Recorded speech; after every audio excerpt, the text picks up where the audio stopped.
السلام عليكم ورحمة الله وبركاته.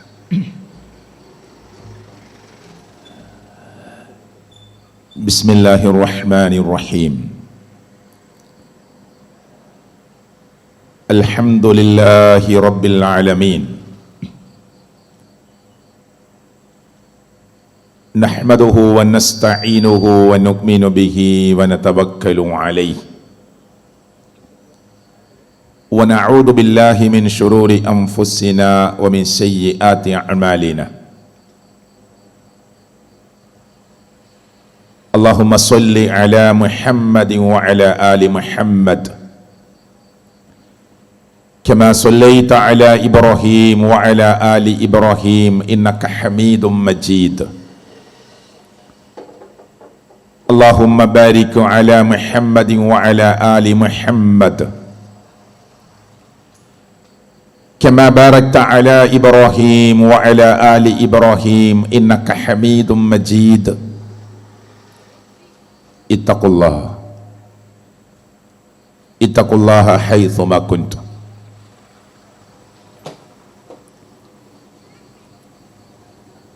ആദരണീയനായ അധ്യക്ഷൻ, ചെറിയ സമയത്തിനുള്ളിൽ വിലപ്പെട്ട ഉപദേശങ്ങൾ നൽകി നമ്മോട് സംസാരിച്ച എൻ്റെ പ്രിയപ്പെട്ട സുഹൃത്ത് മുജാഹിദ് ബാലുശ്ശേരി,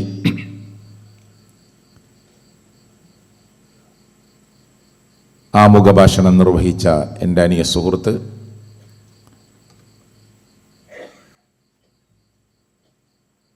ഈ പ്രദേശത്തെ ജ്യേഷ്ഠാനീയന്മാരെ, കാക്കക്കരണവന്മാരെ, മാതൃതിൽ തുല്യരായ ഉമ്മമാരെ, റോഡിൻ്റെ ഓരങ്ങളിൽ നിന്നുകൊണ്ട് നേരത്തെ സംസാരിച്ച സംസാരത്തെയും ഇപ്പോൾ ഇവിടെ നടന്നുകൊണ്ടിരിക്കുന്ന സംസാരത്തെയുമൊക്കെ ശ്രദ്ധിച്ചുകൊണ്ടിരിക്കുന്ന സഹോദരങ്ങളെ, സദസ്സിലേക്ക് വന്നിരുന്ന് അള്ളാഹുവിൻ്റെ ദീനിനെക്കുറിച്ച്, അള്ളാഹുവിൻ്റെ മതത്തെക്കുറിച്ച്, അള്ളാഹുവിനെക്കുറിച്ച് പറയുന്ന ഇൽമിൻ്റെ ദീനിൻ്റെ മജ്ലിസിലേക്ക് വന്നിരിക്കണം എന്ന് ഞാൻ ആമുഖമായി നിങ്ങളോട് ആവശ്യപ്പെടുകയാണ്. സർവശക്തനായ അള്ളാഹു ഇതൊരു പുണ്യകർമ്മമായി, സൽക്കർമ്മമായി നമ്മിൽ നിന്ന് സ്വീകരിക്കുമാറാകട്ടെ.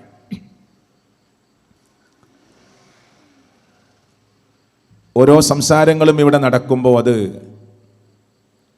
ദീനിനെക്കുറിച്ചുള്ള അറിവാണ്, ഇൽമാണ്. ഒരുപക്ഷെ നമുക്ക് അറിയുന്ന കാര്യമാകാം, അതൊരു ഉത്ബോധനമായി നമ്മൾ കേൾക്കുക. അറിയാത്ത കാര്യങ്ങളാണെങ്കിൽ അത് പുതിയ ഇൽമായി നമ്മൾ കേൾക്കുകയും അന്വേഷണം നടത്തുകയും ചെയ്യുക. ഞാൻ മനസ്സിലാക്കുന്നത്, മുജാഹിദ് പ്രസ്ഥാനമെന്ന് പറയുന്ന പ്രസ്ഥാനത്തിന് മുമ്പേ വേരോട്ടമുള്ള പ്രദേശമാണ് ഇതൊക്കെ.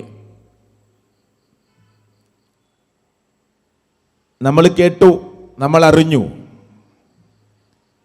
പുതിയ വായനകൾ നടത്താതെ, പുതിയ ഇൽമിൻ്റെ വാതായനങ്ങളിലേക്ക് പ്രവേശിക്കാതെ, സുഹൃത്തുക്കളെ, നമുക്കെല്ലാം അറിയാം എന്ന ഒരു തോന്നലിലേക്ക് ആരും പോവരുത്, ചിന്തിക്കരുത്, ആലോചിക്കരുത്. അത് ദീനിനോടുള്ള അതിക്രമമായി മാറും. നാം ജീവിക്കുന്ന ഒരു പ്രദേശത്തു നിന്ന് അപ്പുറത്തേക്ക്, അതിനപ്പുറത്തേക്കൊക്കെ മാറി നാടിൻ്റെ ചുറ്റുഭാഗങ്ങളിലും അള്ളാഹുവിൻ്റെ ദീനിൻ്റെ പ്രബോധനങ്ങൾ നടക്കുമ്പോൾ അവിടെയൊക്കെ നമ്മുടെ ശ്രദ്ധയും പഠിക്കുവാൻ ആഗ്രഹിച്ച് ദാഹിച്ചുകൊണ്ടുള്ള അന്വേഷണവും ഉണ്ടാകണം എന്ന് ഞാൻ ആമുഖമായി സൂചിപ്പിക്കുകയാണ്. തഫ്സീറുകളൊക്കെ ചർച്ച ചെയ്ത ഇൽമുമായി ബന്ധപ്പെട്ട 3 ഘട്ടങ്ങളുണ്ടല്ലോ, ഞാൻ വിശദീകരിക്കാതെ പറയുക. ഒന്നാമത്തത് അല്ലെങ്കിൽ ആദ്യത്തേത് ശ്രദ്ധിച്ചു കേൾക്കലാണ്, ലിസ്തിമാ. ഒന്നാമത്തെ ഘട്ടം അൽ ഇൽമാണ്. ആ ഇൽമിൽ ഏറ്റവും വലിയ ഇൽമ് പരിശുദ്ധ ഖുർആനാണ്. പരിശുദ്ധ ഖുർആനിൽ ഏറ്റവും വലിയ ഇൽമ് അത് ലാ ഇലാഹ ഇല്ലല്ലാഹ് എന്ന കലിമത്തു തൗഹീദാണ്. അതൊരു സാമൂഹ്യ ബാധ്യതയായിക്കൊണ്ടല്ല അള്ളാഹുവിന്റെ ഖുർആൻ പറഞ്ഞിട്ടുള്ളത്. ഓരോ വ്യക്തിയോടും ഭൂമിയിലേക്ക് പിറന്നു വീണ സർവ്വ മനുഷ്യരോടുമായി ഓരോരുത്തരോടായി അല്ലാഹു തആല പറഞ്ഞു, ഫഅലം അന്നഹു ലാ ഇലാഹ ഇല്ലല്ലാഹ്. നീ പഠിക്കണമെന്നാണ് പറഞ്ഞത്. അവിടെ അല്ലാഹു തആല ഒരു ജംആയ ഒരു പ്രയോഗമല്ല നടത്തിയത്, ഓരോ വ്യക്തിയോടുമുള്ള കൽപ്പനക്രിയയാണ്. നീ പഠിക്കണം. അതുകൊണ്ട് ഇൽമ് എന്ന് പറയുമ്പോൾ ഒരു മുസ്ലിമിനെ സംബന്ധിച്ചിടത്തോളം അല്ല, ലോകത്തിനെ സംബന്ധിച്ചിടത്തോളം അബദ്ധങ്ങളില്ലാത്ത, ഇവിടെ നേരത്തെ പറഞ്ഞു,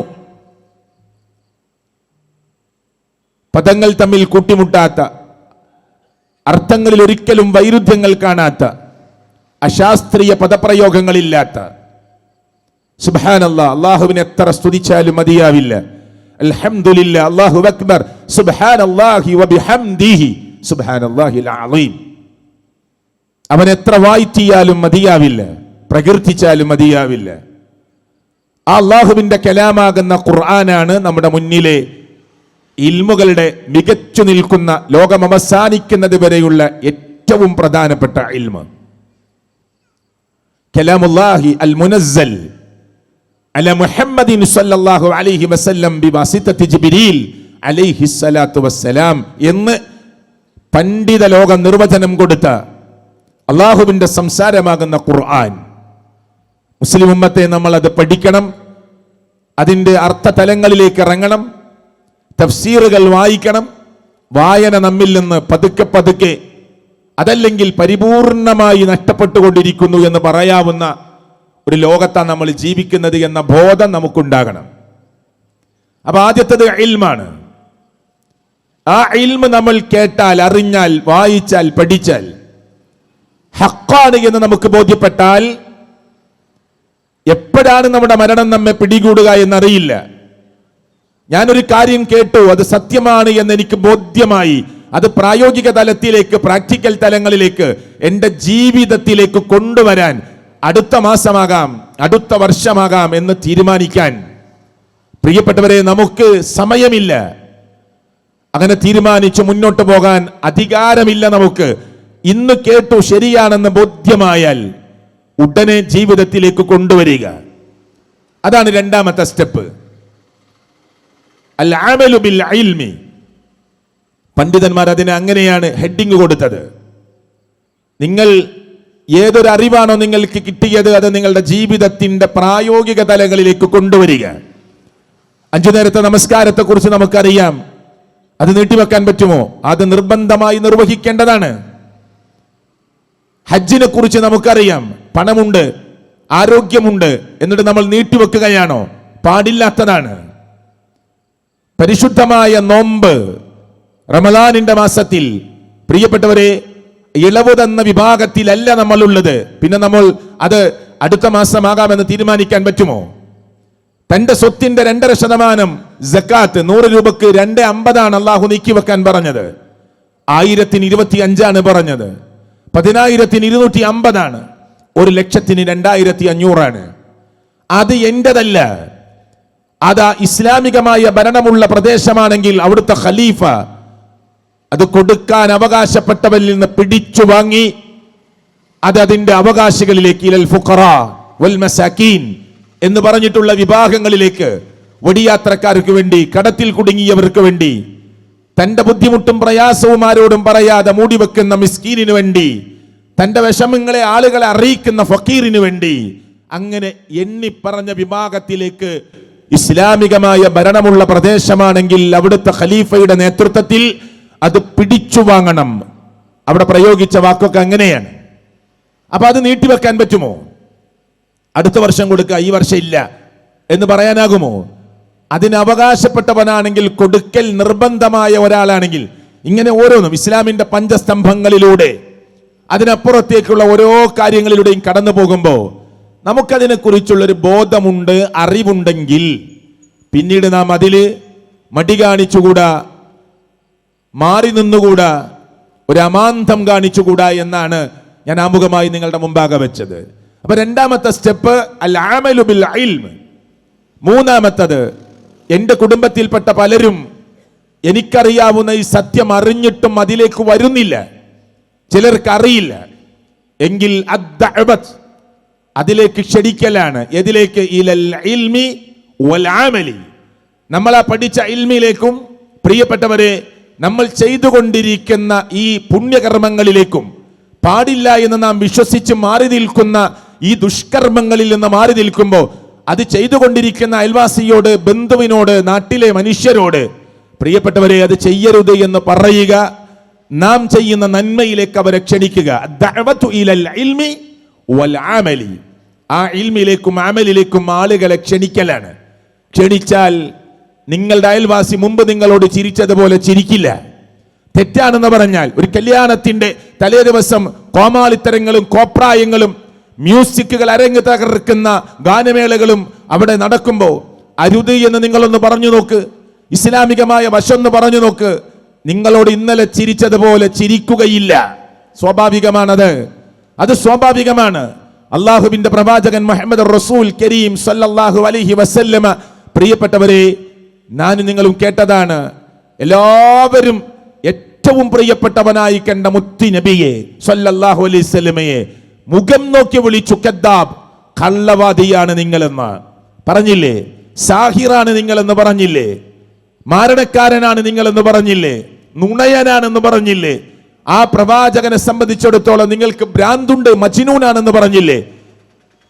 40 വർഷം ആ നാട്ടിലെ കണ്ണിലുണ്ണിയായി അവരുടെ കൂട്ടത്തിൽ എല്ലാ പ്രശ്നങ്ങൾക്കും പരിഹാരം കാണുന്നതിന് മുന്നിൽ നിന്ന മുഹമ്മദ് റസൂൽ കരീം സല്ലല്ലാഹു അലൈഹി വസല്ലമയാണ്. സത്യസന്ധമായി ദീന് പറയുമ്പോൾ അവർ വിളിച്ച വിളി ഇങ്ങനെയായിരുന്നു. നിങ്ങളൊന്ന് പറഞ്ഞു നോക്ക്, നിങ്ങളുടെ കുടുംബത്തിൽ ഒരു കല്യാണം ഇങ്ങനെ അരങ്ങ് തകർക്കുമ്പോൾ അള്ളാഹുവിന് ഇഷ്ടമില്ലാത്ത ഒരു നിക്കാഹ് എന്നൊക്കെ പറഞ്ഞാൽ പടച്ചവന്റെ മുന്നിൽ നടത്തുന്ന ഒരു പ്രതിജ്ഞയാണ്. ഖുർആൻ പ്രയോഗിച്ച വാക്ക് മീസാഖൻ ഗലീള, ഒരു സുദൃഢമായ കരാറാണ്. മുറിഞ്ഞു പോകാൻ പാടില്ലാത്ത വിധത്തിൽ ഉറച്ചു നിൽക്കേണ്ടതായ അങ്ങനെ ഒരു സന്നിഗ്ധ ഘട്ടത്തിലല്ലാതെ ത്വലാഖിനെ കുറിച്ച് ആലോചിച്ചു പോകാൻ പാടില്ലാത്ത സുദൃഢമായ ഒരു കരാറാണ് മീസാഖൻ ഗലീള എന്ന് പ്രയോഗിച്ച്. അതൊരു വലിയ പുണ്യകർമ്മമാണ്, ഒരു ഇബാദത്താണ്. അത് നടക്കുന്ന സ്ഥലത്ത് നമ്മുടെയൊക്കെ നാട്ടിൽ ഒരു ഇസ്ലാമികമായ മര്യാദ പ്രകാരം അതിന് അള്ളാഹുവിന് ഇഷ്ടപ്പെടുന്ന വിധത്തിൽ അവിടെ പ്രാർത്ഥിക്കുന്ന പ്രാർത്ഥന എന്താണ്? ബാറക്കല്ലാഹു ലക്, അള്ളാഹു നിനക്ക് അനുഗ്രഹം തരട്ടെ എന്നല്ലേ? നിങ്ങൾക്ക് രണ്ടുപേർക്കും അള്ളാഹു അനുഗ്രഹം തരട്ടെ എന്നല്ലേ? പുതുമണവാളനായി മണവാട്ടിയായി അന്ന് നിക്കാഹ് കഴിഞ്ഞ് അവർ വീട് കൂടാൻ പോകുന്ന നിങ്ങൾക്ക് രണ്ടുപേർക്കും അള്ളാഹുവിന്റെ അനുഗ്രഹം ഉണ്ടാകട്ടെ എന്നല്ലേ അവിടെ കാണിക്കുന്ന തോന്നിവാസങ്ങൾ? അള്ളാഹുവിന്റെ അനുഗ്രഹം ആ സദസ്സിലേക്കും അതിന് അനുവാദം കൊടുക്കുന്ന വാപ്പയും അതിനനുവാദം കൊടുക്കുന്ന ബന്ധുക്കളും അതിനനുവാദം കൊടുക്കുന്ന മണവാളനായി വരുന്നവനും അതിനനുവാദം കൊടുക്കുന്ന മണവാട്ടിയായി വരുന്നവരും ഒക്കെ മൗനം പാലിക്കുമ്പോൾ ഈ പ്രാർത്ഥനയ്ക്ക് പിന്നെ എന്തർത്ഥമാണുള്ളത്? പ്രിയപ്പെട്ടവരെ, നിങ്ങൾ രണ്ടുപേരെയും അള്ളാഹു അനുഗ്രഹിക്കട്ടെ എന്ന് പറയുമ്പോൾ പ്രവാചകൻ ഒരിക്കൽ സ്വഹാബ കിറാമിനോട് പറഞ്ഞു, ലയഖൂനന്ന മിൻ ഉമ്മതി അഖ്വാമുൻ, എന്റെ ഉമ്മത്തിൽ നിന്ന് ഒരു ജനവിഭാഗം ഉടലെടുക്കുമുണ്ടായിത്തീരും. നോക്കൂ, മുസ്ലിം ഉമ്മത്തിന് ഇതിന്റെ ഗൗരവം മനസ്സിലായിട്ടില്ല. വഅലിന്റെ വേദിയിലേക്ക് ക്ഷണിക്കുന്ന പ്രിയപ്പെട്ടവരെ, ഒരു ഉസ്താദിന്റെ പ്രസംഗത്തിന്റെ അനൗൺസ് പോകുന്ന വാഹനത്തിൽ നിങ്ങൾ ശ്രദ്ധിച്ചിട്ടില്ലേ? ആ ഉസ്താദിന്റെ പേര് പറയും, ഇന്ന സ്ഥലത്താണ് പ്രോഗ്രാം എന്ന് പറയും. എന്നിട്ട് ആ വാഹനത്തിൽ അല്പസമയം ആ വിഷയത്തെക്കുറിച്ചൊക്കെ പറഞ്ഞിട്ട് പിന്നെ ഒരു ഇടവേളയിൽ മ്യൂസിക് അരങ്ങ് തകർക്കുന്ന പാട്ടിടുകയാണ്. എവിടേക്കാ വിളിക്കുന്ന ആളുകളെ? ദീന് പറയുന്ന വേദിയിലേക്ക്. എന്താണ് ആ വിളിക്കുന്ന? ആ ജീപ്പിലോ വാഹനങ്ങളിലോ കടന്നു പോകുന്ന മൈക്ക് അനൗൺസ്മെന്റുകളിൽ നമ്മൾ കേട്ടുകൊണ്ടിരിക്കുന്നത് എന്താണ്? പടച്ചവന് ഇഷ്ടമില്ലാത്ത, അള്ളാഹു പാടില്ല, മുത്തുനബി പാടില്ല എന്ന് പറഞ്ഞ ആ വിലക്കിയ കാര്യങ്ങൾ ഇട്ടുകൊണ്ടാണ് ദീനിന്റെ മജ്ലിസിലേക്ക് വരെ മുസ്ലിം ഉമ്മത്ത് ക്ഷണിക്കുന്നത്. ലയകൂനന്ന മിൻ ഉമ്മതി അഖ്വാമുൻ യസ്തഹില്ലൂനൽ ഹിറ വൽ ഖംറ വൽ ഹരീറ വൽ മആസിഫ്. ഇത് മുസ്ലിം ഉമ്മത്തെ നമ്മൾ ഗൗരവമായി പഠിക്കണം. ഇഷ്ടമുള്ളവർക്ക് സ്വീകരിക്കാം, അല്ലാത്തവർക്ക് മാറ്റിവെക്കാം. പക്ഷേ പറയുക എന്നത് നമ്മുടെ ഉത്തരവാദിത്തമാണ്. ഞാനിവിടെ മരണമുണ്ട് എന്നതിന് കുറെ സമയം കളയേണ്ട ആവശ്യമുണ്ടോ? എല്ലാവരും നിരീശ്വരവാദികൾ പോലും അംഗീകരിക്കുന്ന ഒന്നാണ് മരണത്തിന്റെ ഘട്ടങ്ങളെ, മരണത്തിന്റെ 2 തരത്തിലുള്ള പ്രവാചകൻ സല്ലല്ലാഹു അലൈഹി വസല്ലമയുടെ വിശദീകരണങ്ങളെ ഞാൻ പറയും ഇവിടെ. ആ മരണത്തെ മുന്നിൽ കണ്ടുകൊണ്ട് നാം ഒരുങ്ങേണ്ടതിന്റെ ഗൗരവം ഞാൻ നിങ്ങളുടെ മുമ്പിൽ ഓർമ്മപ്പെടുത്തും, എന്നിട്ട് ഞാൻ അവസാനിപ്പിക്കൂ. പക്ഷേ അതിന് മരണമുണ്ട് എന്ന് ഒരു പ്രസംഗത്തിന്റെ ആവശ്യമുണ്ടോ? നമ്മുടെ നാട്ടിൽ ആർക്കതറിയാത്തത്? ഓരോ സെക്കൻഡിലും ലോകത്ത് 3 പേർ മരിക്കുന്നു എന്ന് ലോകത്തിന്റെ കണക്കുകൾ ലോകത്തോട് പറഞ്ഞുകൊണ്ടിരിക്കുന്നു. ഒരു സെക്കൻഡിൽ ലോകത്ത് 3 പേർ മരിക്കുന്നു. എന്റെ സംസാരം തുടങ്ങി 10 മിനിറ്റായി. 1800 ആള് പ്രിയപ്പെട്ടവരെ ഇന്ന് ലോകത്തെന്ന് എന്റെ സംസാരം തുടങ്ങിയിട്ട് മരിച്ചു കഴിഞ്ഞു. അപ്പോ ഇത് ലോകത്തെല്ലാവർക്കും അറിയാം. അതിന് കുറെ സമയം കളയേണ്ട ആവശ്യമില്ല. എന്നാൽ ആ മരണത്തിൽ ഒരുങ്ങാനുള്ള ചില കാര്യങ്ങളാണ് ഞാൻ നിങ്ങളുടെ മുമ്പിൽ പറയുന്നത്. അപ്പൊ ഹദീസിലേക്ക് തന്നെ വരാം. ലയകൂനന്ന മിൻ ഉമ്മതി അഖ്വാമുൻ യസ്തഹില്ലൂനൽ ഹിറ വൽ ഖംറ വൽ ഹരീറ വൽ മആസിഫ. നിങ്ങളൊന്ന് ശ്രദ്ധിച്ചു നോക്ക്. എല്ലാവരുടെയും മൊബൈലിൽ നല്ല റിംഗ് ടോണുകൾ, മ്യൂസിക്കിന്റെ അകമ്പടിയോടുകൂടിയുള്ള റിംഗ് ടോണുകൾ സെറ്റ് ചെയ്യുകയാണ്. വീട്ടിൽ 24 മണിക്കൂറും മാറി മാറി ചാനലുകളിൽ ഇങ്ങനെ മാറ്റി മാറ്റി TV ഉപയോഗിച്ചുകൊണ്ടിരിക്കുകയാണ്. ബെഡ്റൂമിൽ മോക്ക് വേണ്ടി, മോന് വേണ്ടി നല്ല കമ്പ്യൂട്ടർ സിസ്റ്റം സംവിധാനിച്ചു കൊടുത്തിരിക്കുകയാണ്. അവന്റെ പഠനത്തിന് വേണ്ടിയാണ്, അവളുടെ പഠനത്തിന് വേണ്ടിയാണ്, അവളുടെ ഫ്യൂച്ചറിന് വേണ്ടിയാണ്, അവളുടെ പരീക്ഷയ്ക്ക് വേണ്ടിയാണ്, അവളുടെ എക്സാമിന് വേണ്ടിയുള്ള പ്രത്യേകമായ ചില കാര്യങ്ങൾ ചെയ്തു തീർക്കാനാണ്. പക്ഷേ ലോകത്തിന്റെ രക്ഷിതാവായ റബ്ബ് കരുതലോടുകൂടി, സൂക്ഷ്മതയോടുകൂടി കൈകാര്യം ചെയ്യാൻ പറഞ്ഞ പലതും നമ്മൾ അവിടെ മറന്നു പോവുകയാണ്. ഒരാണും ഒരു പെണ്ണും ഒറ്റക്കാകരുത് എന്ന് പറഞ്ഞത് നമ്മുടെ മോള് മറന്നു പോവുകയാണ്, നമ്മുടെ മോന് മറന്നു പോവുകയാണ്, നമ്മുടെ കുടുംബത്തിൽ ഓരോ അംഗങ്ങളും മറന്നു പോവുകയാണ്. വാതിലടച്ചു എന്ന് ഉറപ്പുവരുത്തി, ജനലിന്റെ കൊളുത്തിട്ടു എന്ന് ഉറപ്പുവരുത്തി, ഇരുട്ടിന്റെ മറവിലാണ് എന്ന് നാം വിചാരിക്കുമ്പോൾ ആരും നമ്മെ കാണുന്നില്ല എന്ന് നമുക്ക് തോന്നിപ്പോകുന്ന സമയത്ത് ആ സിസ്റ്റത്തിൽ കയറി പടച്ചവൻ ഇഷ്ടമില്ലാത്ത, ഒരിക്കലും അല്ലാഹു ഇഷ്ടപ്പെടാത്ത മുത്ത് റസൂൽ കരീം സല്ലല്ലാഹു അലൈഹി വസല്ലമ സൂക്ഷിക്കണേ നിങ്ങളുടെ കണ്ണിനെ എന്ന് പറഞ്ഞ, സൂക്ഷിക്കണേ നിങ്ങളുടെ കാതിനെ എന്ന് പറഞ്ഞ, കരുതണേ നിങ്ങളുടെ കൽബിനെ എന്ന് പറഞ്ഞ, വളരെ ജാഗ്രതയോടുകൂടി ആകണേ നിങ്ങളുടെ മുന്നോട്ടുള്ള നീക്കമെന്ന് പറഞ്ഞ, എല്ലാറ്റിനെയും തകിടം മറിച്ചുകൊണ്ട് ആ ഇരുട്ടിൽ അല്ലെങ്കിൽ ആ ബെഡ്റൂമിൽ വാതിലും ജനലും ഒക്കെ അടച്ചിട്ടുകൊണ്ട് പ്രിയപ്പെട്ടവരെ അങ്ങനെ വ്യത്യസ്തമായ ലൈംഗിക വൈകൃതങ്ങളുടെ മായാലോകത്തിലേക്ക് പറന്നു പോകുന്ന പുതിയ തലമുറയോട് ആരും അറിയില്ല എന്ന് വിചാരിച്ച് എന്റെ ഗേൾ ഫ്രണ്ടിനോടും ബെസ്റ്റിയോടുമൊക്കെ ചാറ്റിങ്ങിൽ അകപ്പെട്ടുകൊണ്ടിരിക്കുന്ന, എല്ലാം മറന്ന് മതിമറന്ന് ആ 4 ചുമരുകൾക്കുള്ളിൽ അള്ളാഹുവിനെ മറന്ന് ജീവിക്കുമ്പോ ഇന്ന റബ്ബക ലബിൽ മിർസ്വാദ്, ഇന്ന റബ്ബക ലബിൽ മിർസ്വാദ്, എല്ലാം കൃത്യമായി ഇങ്ങനെ വീക്ഷിച്ചു കൊണ്ടിരിക്കുന്നവനാണ് അള്ളാഹു എന്ന് പറയുന്ന ആ ആയത്ത് മദ്രസയിൽ നിന്ന്, പള്ളി മിമ്പറിൽ നിന്ന്, വഅളുകളിൽ നിന്ന്, ഖുത്ബകളിൽ നിന്ന്, ക്ലാസുകളിൽ നിന്ന് കേട്ട, നാം ഓതി തീർത്ത പരിശുദ്ധ ഖുർആനിന്റെ വചനാമൃതങ്ങളിൽ നിന്ന് കേട്ട പ്രിയപ്പെട്ടവർ, ഈ ആയത്ത് നമ്മുടെ മക്കൾക്ക് ഓർമ്മ വരുന്നുണ്ടോ? ഉണ്ടോ? നോക്കൂ, ഈ ഹദീസിൽ എണ്ണി പറഞ്ഞത് എന്താണെന്നറിയോ?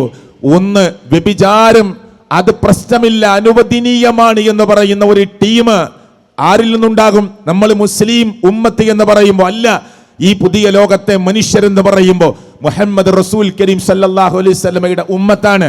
ഇനിയൊരു പ്രവാചകൻ നമ്മുടെ മുന്നിലേക്ക് വരാനില്ല, ഇനിയൊരു നബി നമ്മുടെ മുന്നിലേക്ക് വരാനില്ല. ആ റസൂൽ കരീം സല്ലല്ലാഹു അലൈഹി വസല്ലമ സ്വഹാബത്തിനെ സാക്ഷി നിർത്തിക്കൊണ്ട് ഞാൻ നിങ്ങൾക്ക് എത്തിച്ചു തന്നില്ലയോ എന്ന് ആവർത്തിച്ച് ചോദിച്ചപ്പോ ബലാ യാ റസൂലല്ലാഹ്, ബലാ യാ റസൂലല്ലാഹ്, എത്തിച്ചു നബിയേ എന്ന് അവർ സാക്ഷ്യപ്പെടുത്തി. അൽ ബിദായ വന്നിഹായ, മഹാനായ ഇമാം ഇബ്നു കസീർ റഹ്മത്തുള്ളാഹി അലൈഹിയുടെ ചരിത്ര ഗ്രന്ഥത്തിൽ പറയുകയാണ്, ഒട്ടകങ്ങൾ ഏത് ഭാഗത്തേക്ക് തിരിഞ്ഞു നിന്നോ, ഇങ്ങോട്ട് തിരിഞ്ഞ ഒട്ടകങ്ങളിൽ ഒട്ടകപ്പുറത്തിരിക്കുന്നവർ ആ ഒട്ടകങ്ങളെ അതേ റൂട്ടിലേക്ക് തെളിക്കുകയാണ്, ഇങ്ങോട്ട് ചെരിഞ്ഞു നിൽക്കുന്ന ഒട്ടകങ്ങളെ അതേ റൂട്ടിലേക്ക് തെളിക്കുകയാണ്. 1,00,000 എന്നതിൽ 1,00,000-ഓളം സഹാബികൾ ഉണ്ടായിരുന്നു എന്നതിൽ ലോക മുസ്ലിങ്ങൾക്കിടയിൽ തർക്കമില്ല. 1,00,000-ൽ കൂടുതലുണ്ടോ എന്നതിലാണ് പണ്ഡിതന്മാർക്കിടയിൽ ഇഖ്തിലാഫ് ഉള്ളത്. നിൽക്കട്ടെ, 1,00,000 എന്നതിൽ ആർക്കും തർക്കമില്ലാത്ത കാര്യമാണ്. എന്നിട്ട് 8000-ഓളം സഹാബികളുടെ ഖബറേ മദീന എന്ന് പറയുന്ന പുണ്യ പ്രദേശത്തുള്ളൂ. 1000-ഓളം സഹാബികളുടെ ഖബറേ മക്ക എന്ന് പറയുന്ന പുണ്യ പ്രദേശത്തുള്ളൂ. രണ്ടും ചേർത്താൽ 9000 അല്ലെങ്കിൽ 10000-ന് താഴെ വരുന്ന സ്വഹാബികളുടെ ഖബറേ ചരിത്രങ്ങളിൽ മക്കയിലും മദീനയിലും രേഖപ്പെടുത്തുന്നുള്ളൂ. അപ്പൊ 1,00,000 എന്ന് പറയുമ്പോൾ ബാക്കി 91,000 സഹാബികളുടെ ഖബർ എവിടെ? ചർച്ച പണ്ഡിത ലോകത്ത് നടന്നിട്ടുണ്ട്. അവർ ലോകത്തിന്റെ നാനാഭാഗത്തേക്ക് അള്ളാഹുവിന്റെ ദീനിന്റെ വെളിച്ചമെത്താത്ത പ്രദേശങ്ങളിലേക്ക് എത്തിക്കുവാനുള്ള തിടുക്കമായ യാത്രയിലായിരുന്നു അവർ. പലരും പല പ്രദേശങ്ങളിലുമാണ് മരണപ്പെട്ടു പോയിട്ടുള്ളത്. പലരും പല രാജ്യങ്ങളിലുമാണ് മരണപ്പെട്ടു പോയിട്ടുള്ളത്. നാം ജീവിക്കുന്ന ഇന്ത്യ എന്ന് പറയുന്ന രാജ്യത്തിലേക്ക് സഹാബത്ത് വന്നില്ലേ പ്രിയപ്പെട്ടവരെ? അപ്പോ 9000-ഓളം സഹാബികളെ മക്കയിലും മദീനയിലും അവരുടെ ഖബറുകളുള്ളൂ എന്ന ചർച്ച ചരിത്ര ഗ്രന്ഥങ്ങളിൽ രേഖപ്പെടുത്തുന്നുണ്ട്. ഞാനിത് പറഞ്ഞെന്തിനാണ്? ഈ ഉത്തരവാദിത്വം നിർവഹിക്കാൻ വേണ്ടി അവർ ഇറങ്ങിത്തിരിക്കുകയായിരുന്നു. എല്ലാം വിട്ടേച്ചു പോവുകയായിരുന്നു. അള്ളാഹുവിന്റെ കൂലി ആഗ്രഹിച്ച് വരാനിരിക്കുന്ന പരലോകത്തെ കൊതിച്ചുകൊണ്ട്, സ്വർഗത്തിന്റെ പ്രാപ്തി ആഗ്രഹിച്ചുകൊണ്ട്, നരകമുക്തി കൊതിച്ചുകൊണ്ട്, ഖബറിൽ ഒറ്റയ്ക്ക് കിടക്കണമല്ലോ എന്ന ബോധം അത് ഹൃദയത്തിലേക്ക് ഇങ്ങനെ പ്രവേശിച്ച്, പടച്ചവനെ നിന്റെ മാർഗത്തിൽ എന്തു ചെയ്യാൻ പറ്റുമെന്ന ആ കൃത്യമായ ചിന്തയും ആലോചനയുമാണ് ദഅവത്തിന്റെ മേഖലകളിലേക്ക് സ്വഹാബ കിറാം യാത്രയായത്. ഇത് കേൾക്കുന്നവരെ, നമുക്ക് അത്ര വലിയ പ്രയാസമുണ്ടോ? നമുക്ക് ഖുർആൻ നമ്മുടെ മുന്നിലില്ലേ? ഹദീസുകൾ നമ്മുടെ മുന്നിലില്ലേ? ഒരു വീട്ടിൽ കമ്പ്യൂട്ടർ ഇല്ലാത്ത വീട്, ഒരു സ്മാർട്ട് ഫോൺ കൈകളിൽ ഇല്ലാത്ത ഒരു വീട് ഉണ്ട് എന്ന് പറയാനാകുമോ? ഒന്ന് സെർച്ച് ചെയ്താൽ കിട്ടില്ലേ ഹദീസിന്റെ അർത്ഥം? ഈ വിഷയങ്ങൾ ഇപ്പൊ മ്യൂസിക്കിനെ കുറിച്ച് സംശയമുണ്ടോ? ഒന്ന് പഠിച്ചോക്ക്. ലോകത്തിലെ പണ്ഡിതന്മാർ ആധികാരികമായി ഈ വിഷയത്തിൽ എന്തു പറഞ്ഞു എന്ന് ചോദിച്ചാൽ അതിന്റെയൊക്കെ ഫത്വകളും ഹദീസുകളും ഒക്കെ നമ്മുടെ സിസ്റ്റത്തിൽ വരില്ലേ, മൊബൈലിൽ വരില്ലേ? പഠിക്കണമെന്നാഗ്രഹിക്കുന്നവർ, അതേ പ്രിയപ്പെട്ടവരെ, അറിയാതെ ഈ വിഷയത്തിൽ അന്ധകാരത്തിൽ പെട്ടുപോയവരെ നമുക്ക് വിളിച്ചുണർത്താൻ പറ്റും. മറിച്ച് സാധാരണ പറയാറില്ലേ, ഉറങ്ങുന്നവനെ നമുക്ക് ഉണർത്താൻ പറ്റുകയുള്ളൂ എന്ന്, അല്ലെ? ഉറക്കം നടിക്കുന്നവരെ നമുക്ക് ഉണർത്താൻ കഴിയില്ല. ഇതിന്റെ ഹക്ക് എന്ത് എന്ന് അറിയാൻ ആഗ്രഹിക്കുന്നവരുടെ ഹൃദയത്തിനുള്ളിലേക്ക് ഈ സത്യത്തിന്റെ വാചകങ്ങൾ കയറിപ്പോവുകയുള്ളൂ. ഇല്ല, അതൊന്നും എനിക്ക് പ്രശ്നമല്ല എന്ന് തോന്നുന്നുണ്ടോ? എങ്കിൽ പ്രിയപ്പെട്ടവരെ, ഇതൊന്നും നമ്മുടെ ചെവികളിൽ അത്ര ഗൗരവമുള്ള കാര്യമായി പതിക്കുകയില്ല. ഇങ്ങനെ കേട്ടു, അങ്ങനെ പോയി, അങ്ങനെ ഉണ്ടാവുകയുള്ളൂ. അതുകൊണ്ട് വ്യഭിചാരം ഹലാലാക്കുന്ന ഒരു ടീം എന്റെ ഉമ്മത്തിൽ നിന്ന് വരുമെന്ന് പ്രവാചകൻ മുഹമ്മദ് റസൂൽ സല്ലല്ലാഹു അലൈഹി വസല്ലമ. നിങ്ങൾ ആലോചിക്ക്, ഇപ്പോ നിങ്ങളുടെ മോള് ഇന്ന ആളുടെ കൂടെ കണ്ടു എന്ന് പറഞ്ഞാൽ, വേഷം മോശാനിട്ടോ എന്ന് പറഞ്ഞാൽ, ഒരു ജീൻസിന്റെ പാന്റും ടീഷർട്ട് ഇട്ടിട്ടാണ് നിങ്ങളുടെ മോള് കോളേജിലേക്ക് പോകുന്നതില്ലേ? നിങ്ങൾ ശ്രദ്ധിച്ചിട്ടില്ലേ എന്ന് ചോദിച്ചാൽ വാപ്പാന്റെ മറുപടി എന്താണെന്നറിയോ? ഉമ്മാന്റെ മറുപടി എന്താണെന്നറിയോ? ഇവിടെ പാര അങ്ങനെയൊന്നും നടക്കാത്തത്, ഇവിടെ പാര ഇതിൽ നിന്നൊക്കെ മാറി നിൽക്കുന്നവർ, ഇവിടെ എല്ലാം തികഞ്ഞവരാരാ എന്ന് ചോദിച്ച് മക്കളുടെ മുമ്പിൽ വെച്ചുകൊണ്ട് തന്നെ ന്യായീകരണങ്ങളും ദുർന്യായങ്ങളും പറഞ്ഞ് തെറ്റിനെ അതൊരു ചെറിയ കാര്യമാക്കി മക്കളുടെ മുമ്പിൽ ചിത്രീകരിച്ചു കൊടുക്കുന്ന മാതാപിതാക്കളെയാണ്, കുടുംബ ബന്ധുമിത്രാദികളെയാണ് എനിക്കും നിങ്ങൾക്കും കാണാൻ പറ്റുന്നത്.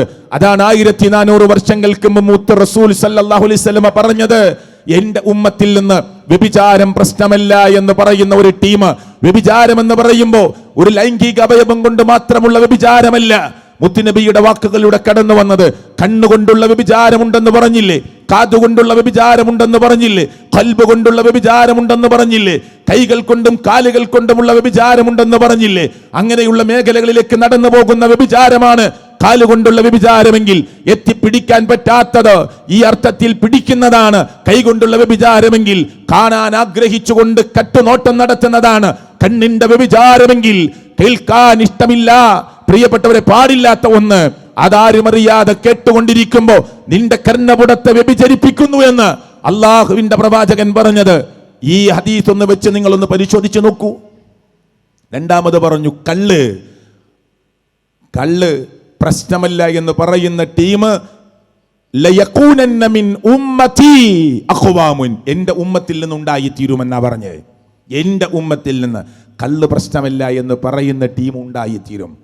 ഒന്ന് പറഞ്ഞു നോക്കുങ്ങള്, നമ്മുടെ ഏതെങ്കിലും ഒരു ഉപ്പാന്റെ മോനെ ഒരു ബീബറേജിന്റെ മുമ്പിൽ, അല്ല ഈ ലഹരിയൊക്കെ ഉപയോഗിക്കുന്ന കൂട്ടുകാർക്കൊപ്പം കണ്ടാൽ ഒന്ന് വാപ്പാനെ വിളിച്ച് സ്വകാര്യമായി അഭിമാനത്തിന് ക്ഷതം വരുത്താതെ സ്വകാര്യമായി കൊണ്ടുപോയി സൂക്ഷിക്കണേ നിങ്ങളെ മോനെ, കരുതണേ നിങ്ങളെ മോനെ എന്ന് പറഞ്ഞോക്ക്. തട്ടുത്തരാണ് വാപ്പാന്റെ അടുത്തുനിന്ന് വരിക, ജേട്ടന്റെ അടുത്തുനിന്ന് വരിക, നാട്ടുകാരുടെ അടുത്തുനിന്ന് വരിക. ഇവിടെ പത്ര ആരാപ്പ ഇത്ര നല്ലവർ എന്ന് ചോദിക്കുന്ന നാടൻ സംസാരങ്ങളാണ് കേട്ടുകൊണ്ടിരിക്കുന്നത്. മൂന്നാമത്തെ കാര്യം പറഞ്ഞു, പട്ടുവസ്ത്രം അത് പ്രശ്നമല്ല എന്ന് പറയുന്ന ടീം എൻ്റെ ഉമ്മത്തിൽ നിന്ന് വരും. പുരുഷന്മാർ പട്ടുവസ്ത്രം അവർക്ക് ഹറാമാണ്. ഇനി നാലാമതെണ്ണിയത് വൽ മആസിഫ മ്യൂസിക്കൽ ഇൻസ്ട്രുമെന്റ്സ്. അപ്പോ കള്ളിന്റെ കൂടെ, വ്യഭിചാരത്തിന്റെ കൂടെ, പട്ടുവസ്ത്രത്തിന്റെ കൂടെയാണ് മുഹമ്മദ് റസൂൽ കരീം സല്ലല്ലാഹു അലൈഹി വസല്ലമ എന്തിനെ എണ്ണിയത്? ഈ മ്യൂസിക്കൽ ഇൻസ്ട്രുമെന്റ്സിനെ എണ്ണിയത്. എന്നിട്ട് അതൊക്കെ ഒരു ഗൗരവമായി തോന്നുന്നുണ്ടോ മുസ്ലിം ഉമ്മത്തിന്? ഉണ്ടോ? ഈ നാട്ടിലെ മനുഷ്യരെ നമ്മൾ ആലോചിക്കുക. ഇവിടുത്തെ അവസ്ഥ എനിക്കറിയില്ല, ഞാൻ പറയാണ്. അങ്ങനെ അതിനെ അനുകൂലിച്ചു പോകുന്നവർ, അതിന് ഒത്താശ പറഞ്ഞു പോകുന്നവർ, അതിന് കൂട്ടുനിന്ന് പോകുന്നവർ, തങ്ങളുടെ മക്കൾ ഏതൊക്കെയോ വേഷവിധാനങ്ങളിൽ ആൺവേഷമണിയുന്ന പെണ്ണിനെയും പെൺവേഷമണിയുന്ന ആണിനെയും അള്ളാഹുവിന്റെ പ്രവാചകൻ പറഞ്ഞു അള്ളാഹു ശപിച്ചിട്ടുണ്ട് എന്ന് പറഞ്ഞില്ലേ? ഈ ശാപമുള്ള കുറെ വിഷയങ്ങളില്ലേ? അതൊന്നും നിങ്ങൾ ഇന്ന് സെർച്ച് ചെയ്ത് നോക്ക്. ലഅനല്ലാഹ് എന്ന് തുടങ്ങുന്ന കുറെ ഹദീസ് ഉണ്ട്. അതിൽ ഒന്ന് ഞാൻ പറയട്ടെ, ലഅനല്ലാഹ് മൻ ഗയ്യറൽ മനാർ, അതിര് കല്ല് മാറ്റിക്കുത്തുന്നവനെ അള്ളാഹ് ശപിച്ചു പറഞ്ഞിട്ടില്ലേ? ഇങ്ങനത്തെ കുറെ വിഷയങ്ങളുണ്ട്. കുടിവെള്ളം മുടക്കുന്നവനെ അള്ളാഹ് ശപിച്ചു പറഞ്ഞിട്ടില്ലേ? വടി മുടക്കുന്നവനെ അള്ളാഹ് ശപിച്ചു പറഞ്ഞിട്ടില്ലേ? ഒരു കുന്നിൻ പുറത്താനായുള്ള വീട്, അയാൾക്ക് വെള്ളമില്ല, അയാൾക്ക് കുടിവെള്ളം കിട്ടാൻ മാർഗമില്ല, അവിടേക്ക് ജലനിധിയുടെ ഒരു പൈപ്പ് ലൈൻ വരണം, അതിന് അയാളുടെ വീട്ടിലേക്ക് റോഡില്ല, ഇങ്ങനെ 3 അടി ഒക്കെ ഇങ്ങനെ ചെരിഞ്ഞും മറിഞ്ഞൊക്കെ പോകുന്ന വഴിയാണ്. അപ്പൊ നിങ്ങളുടെ പറമ്പിലൂടെ 1 ഇഞ്ച് വണ്ണമുള്ള ഒരു പൈപ്പ് കൊണ്ടുപോകാൻ ചോദിച്ചാൽ ഒന്ന് ഒപ്പിട്ട് കൊടുക്കാൻ മടിക്കുന്നവരെ, പള്ളിയിൽ 1-ാമത്തെയും 2-ാമത്തെയും സൊഫിൽ വന്നിരുന്ന് ലോകത്തിന്റെ രക്ഷിതാവായ റബ്ബിനോട് പടച്ചവരെ പുറത്തു കൊണ്ടാ എന്ന് പറയുമ്പോ തന്റെ വീടിന്റെ മുകൾ ഭാഗത്ത് താമസിക്കുന്ന മനുഷ്യന്റെ കുടിവെള്ളം മുടക്കിയിട്ട് നീ ആകാശത്തിന്റെ മേലാപ്പിലേക്ക് ഉയർത്തുന്ന കരങ്ങൾ പടച്ചവൻ സ്വീകരിക്കുമെന്ന് നീ വിചാരിക്കുന്നുണ്ടോ? ഉണ്ടോ? അവന്റെ വടി മുടക്കിയിട്ട് നിന്റെ വീട്ടിലേക്ക് കാറ് വരും, നിന്റെ വീട്ടിലേക്ക് വലിയ വലിയ വാഹനങ്ങൾ വരും, അവന്റെ വീട്ടിലേക്ക് റിക്ഷ വരാനുള്ള വഴിയാണ് നിന്നോട് ചോദിക്കുന്നത്. മാർക്കറ്റിൽ കിട്ടുന്ന വിലയോ അതിനേക്കാൾ കൂടുതൽ വിലയോ തരാമെന്ന് പറഞ്ഞു. നിന്റെ പ്രശ്നം മതിൽ കെട്ടിപ്പോയി എന്നതാണ്. മതിൽ പൊളിച്ച് രണ്ടാമത് നീ തരുന്ന സ്ഥലത്തിന് പണം നൽകി അതിനേക്കാൾ ഭംഗിയായി മതിൽ കെട്ടി തേച്ച് പെയിന്റ് അടിച്ചു തരാമെന്ന് പറഞ്ഞു. കൊടുക്കില്ല. നിന്റെ വീടിന് യാതൊരു പ്രശ്നമില്ല. നിന്റെ വീടിനോട് ചാരി 1 മീറ്റർ അടുത്തല്ല മതിലുള്ളത്, 10 മീറ്റർ, 8 മീറ്റർ, 15 മീറ്റർ, 20 മീറ്റർ അപ്പുറയാണ്. എന്നിട്ടും കൊടുക്കില്ല. എന്നിട്ട് നീ പള്ളിയിലിരുന്ന് പ്രാർത്ഥിക്കുന്നു, പടച്ചോനെ പുറത്തു കൊണ്ടാണ്. ചിന്തിച്ചോ? ഇങ്ങനെ ശാപമുള്ള കുറെ വിഷയമില്ലേ? അത് വേറൊരു വിഷയമായിട്ട് പറയേണ്ടതാണ്. ഇവിടെയൊക്കെ ഒരു മുസ്ലിം, ഞാനൊരു മുസ്ലിമായി നിലകൊള്ളുന്നുണ്ടോ? ഈ തസ്കിയത്ത് എന്ന് പറയുമ്പോൾ ഈ മരിക്കാൻ ഒരുങ്ങ ഇവനൊരു വടി മുടക്കിയിട്ട് അന്ന് രാത്രി നമ്മൾ മരിച്ചാൽ അവൻ ചോദിച്ചന്ന്, ഞാൻ ആലോചിച്ചിട്ട് പറയാം, ചോദിച്ചിട്ട് 2 കൊല്ലായി, പറഞ്ഞിട്ട് 4 കൊല്ലായി, തീരുമാനമായിട്ടില്ല. അത് കൊടുക്കാത്തവനായി നീ മരിച്ചാൽ, കുടിവെള്ളം മുടക്കിയവനായി നീ മരിച്ചാൽ, അല്ലെ അയൽവാസിയുടെ പറമ്പിലേക്ക് തൂങ്ങി നിൽക്കുന്ന മരം, ഒരു മരം വെച്ച് പിടിപ്പിക്കൽ സുന്നത്ത, തണല് കിട്ടാൻ, പക്ഷികൾക്ക് കൈക്കനികൾ കിട്ടാൻ, മനുഷ്യർക്ക് ഉപകാരം കിട്ടാൻ. ലോകം മുന്നോട്ട് പോകുമ്പോ എന്റെ ഉമ്മത്ത് ജനസംഖ്യയിൽ 1-ാം സ്ഥാനത്തെത്തും. പക്ഷേ അവർ വെള്ളത്തിലൊഴുകുന്ന കണ്ടില്ലേ തോട്, ഇതിലിങ്ങനെ നല്ല വെള്ളം ഇങ്ങനെ ഒഴുകുമ്പോ ആ വെള്ളം എങ്ങോട്ടാ? താഴോട്ടാണ് ഒഴുകുന്നത്. അതിലിങ്ങനെ ഒഴുകിപ്പോകുന്ന ചപ്പു ചവറുകളെ പോലെ, ചണ്ടികളെ പോലെ എന്റെ ഉമ്മത്തായി തീരും. എതിരെ നീന്താൻ എല്ലാവരും ഇങ്ങനെയാണ്. പക്ഷെ എന്റെ കുടുംബത്തിൽ ഇത് ഞാൻ നടത്തില്ല. കാരണം അള്ളാഹുവിന് ഇഷ്ടമില്ലാത്ത കാര്യമാണ്. ആരെന്തൊക്കെ പറഞ്ഞാലും ശരി, ആരെ എന്തൊക്കെ വിചാരിച്ചാലും ശരി, എനിക്കാരോടും വൈരാഗ്യമില്ല, ഒരാളോടും പ്രത്യേക വെറുപ്പില്ല. പക്ഷെ ദീനിന്റെ നിലപാട് ഇതാണ്. അതുകൊണ്ട് ഞാൻ ആ നിലപാടിൽ ഉറച്ചു നിൽക്കുമെന്ന് തീരുമാനിക്കാൻ വിശ്വാസത്തിന്റെ അതിശക്തമായ കരുത്തുള്ള മനസ്സാവശ്യമാണ്. അതാണ് പ്രവാചകൻ സല്ലല്ലാഹു അലൈഹി വസല്ലമ പറഞ്ഞത്. അത് അന്നത്തെ മുസ്ലിം ഉമ്മത്ത് ചണ്ടികളെ പോലെ, ചപ്പ് ചവറുകളെ പോലെ വെള്ളത്തിലൊടുകുന്ന ആളുകളായി മാറുമെന്ന് പ്രവാചകൻ മുഹമ്മദ് മുസ്തഫ സല്ലല്ലാഹു അലൈഹി വസല്ലമ അന്ന് തന്നെ ഓർമ്മപ്പെടുത്തി. അതുകൊണ്ട് ഓരോ വിഷയങ്ങൾ കേൾക്കുമ്പോൾ ഈ കാര്യമൊക്കെ ഒന്ന് ശരിക്കും ഇങ്ങനെ മനസ്സിലാക്കുക. സ്കൂളിലെ കുട്ടികള് റീത്താസ് സ്കൂളിനെ കുറിച്ച് ചർച്ച ഉണ്ടായിട്ടില്ലേ? എന്തേ? ഞാൻ എന്നെ ചിന്തിപ്പിച്ച അത്ഭുതകരമായ കാര്യം ഞാൻ പറയട്ടെ. ശരിയാണെന്ന് എനിക്കറിയില്ല. അവിടെ 40%, 35% മുസ്ലിം കുട്ടികളാണത്രേ. ഞാൻ വായിച്ചതാണ്, ശരിയാണെന്ന് എനിക്കറിയില്ല, ഞാൻ ആ സ്കൂളിൽ പോയിട്ടില്ല. 40%. അപ്പൊ 1000 കുട്ടികൾ ഉണ്ടെങ്കിൽ 400 കുട്ടികൾ മുസ്ലിം കുട്ടികളാ.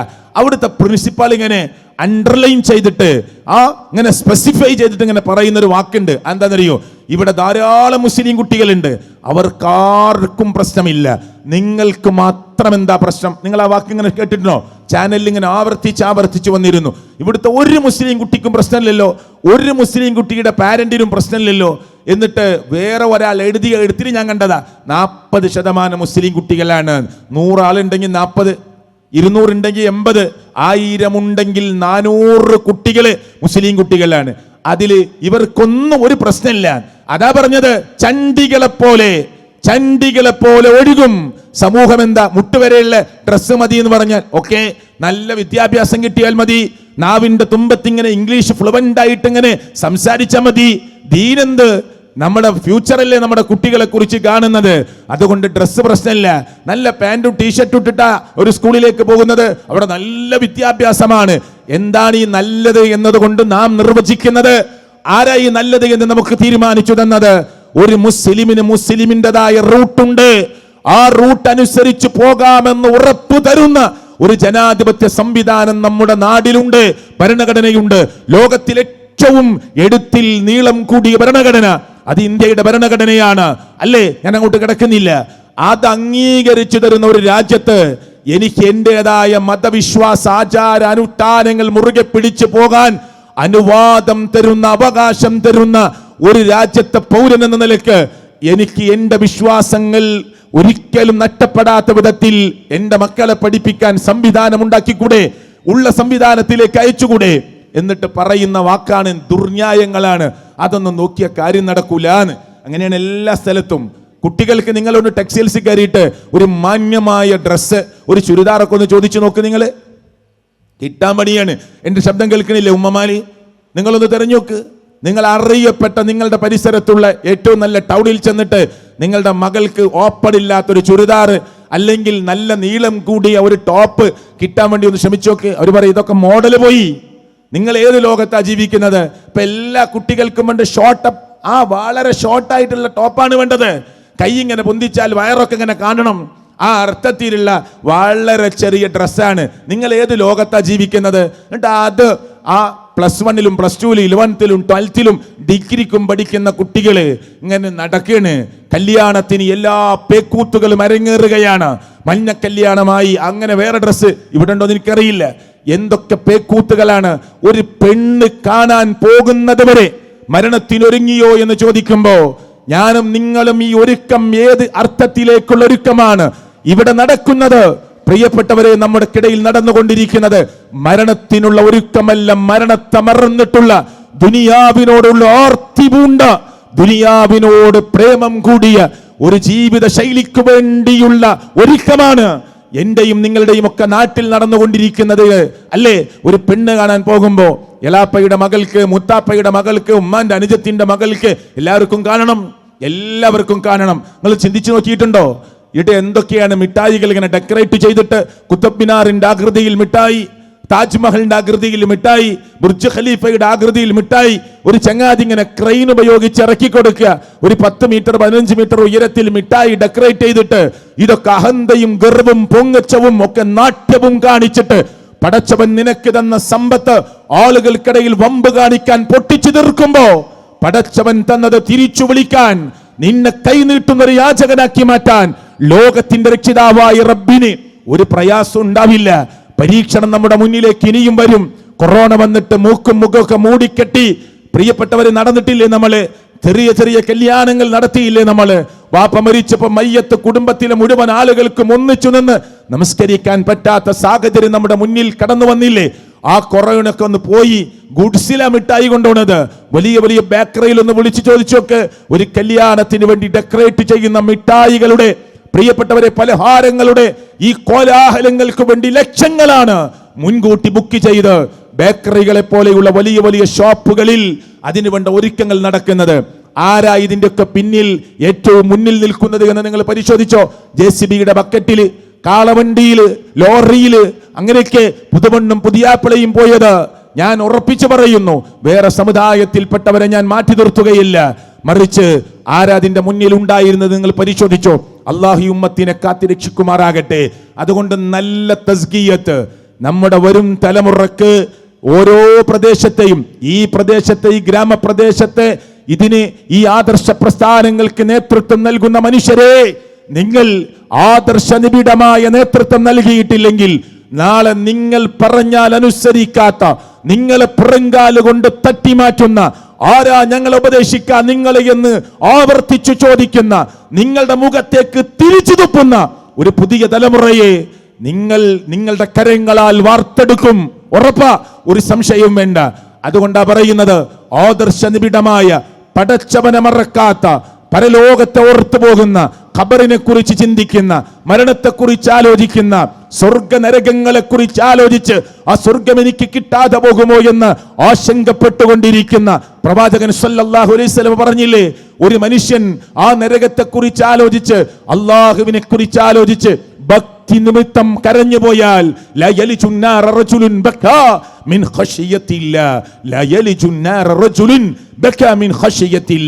അള്ളാഹുവിനെ ഭയപ്പെട്ടുകൊണ്ട് ഒരു മനുഷ്യൻ കരഞ്ഞാൽ, മുഹമ്മദ് റസൂൽ കരീം സല്ലല്ലാഹു അലൈഹി വസല്ലം പറയുക, ആ മനുഷ്യൻ നരകത്തിൽ കിടക്കുകയില്ല. ഉമ്മമാരെ ശരിക്ക് കേട്ടോളൂട്ടോ, അള്ളാന്റെ റസൂൽ തരുന്ന വാഗ്ദാനമാണ്. ഒരു മനുഷ്യൻ അള്ളാഹുവിനെ കുറിച്ച് ആലോചിച്ച് റബ്ബിനോടുള്ള ഭക്തി നിമിത്തം ഒരു മനുഷ്യൻ കരഞ്ഞു പോയാൽ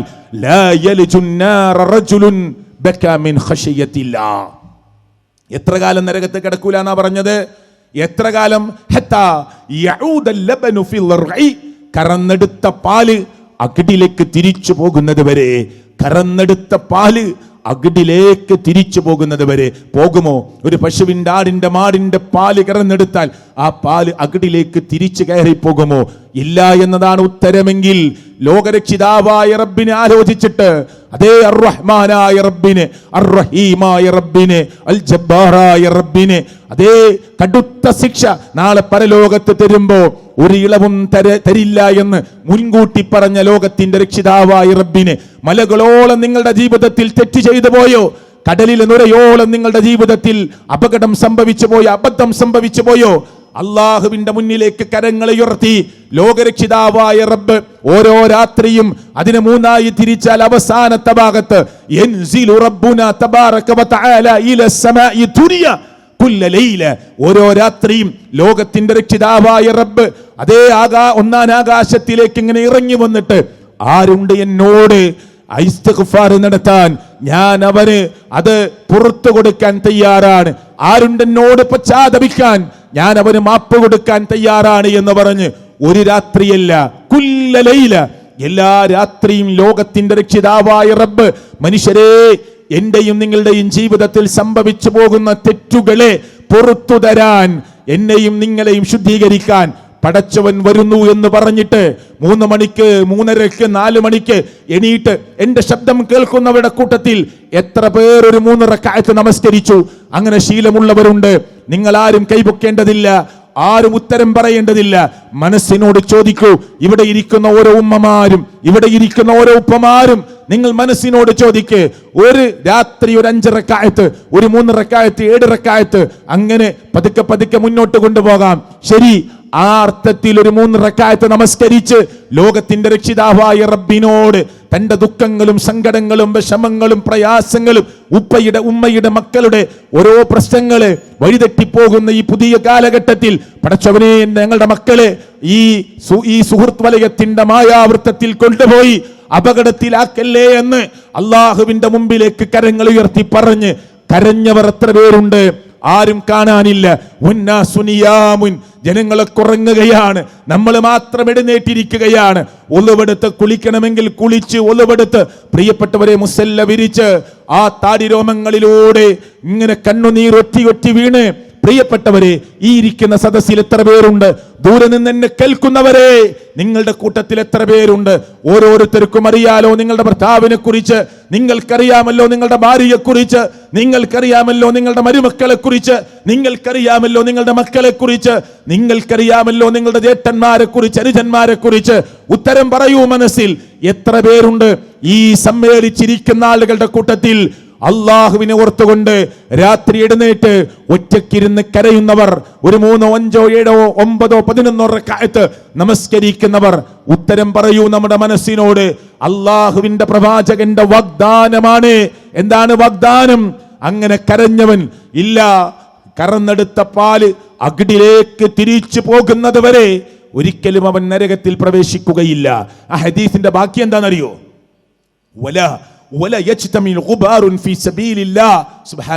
നമ്മുടെ മനസ്സിനൊക്കെ വലിയ സന്തോഷം തോന്നുന്ന ഒരു ഹദീസാണത്.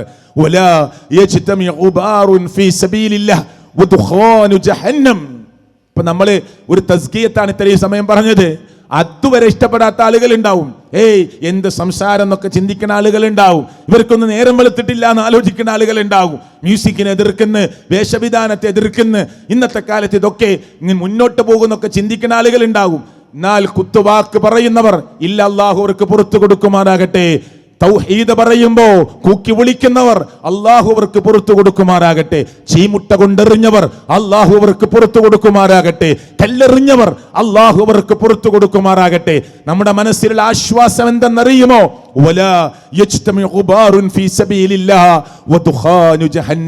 ഓരോ മുസ്ലിമും കരുതിയിരിക്കേണ്ട, മനസ്സിൽ സൂക്ഷിക്കേണ്ട, പാറയിൽ കൊത്തിയിട്ടതുപോലെ ഹൃദയത്തിൽ ഇങ്ങനെ വരച്ചു വെക്കേണ്ട ഒന്നാണ്.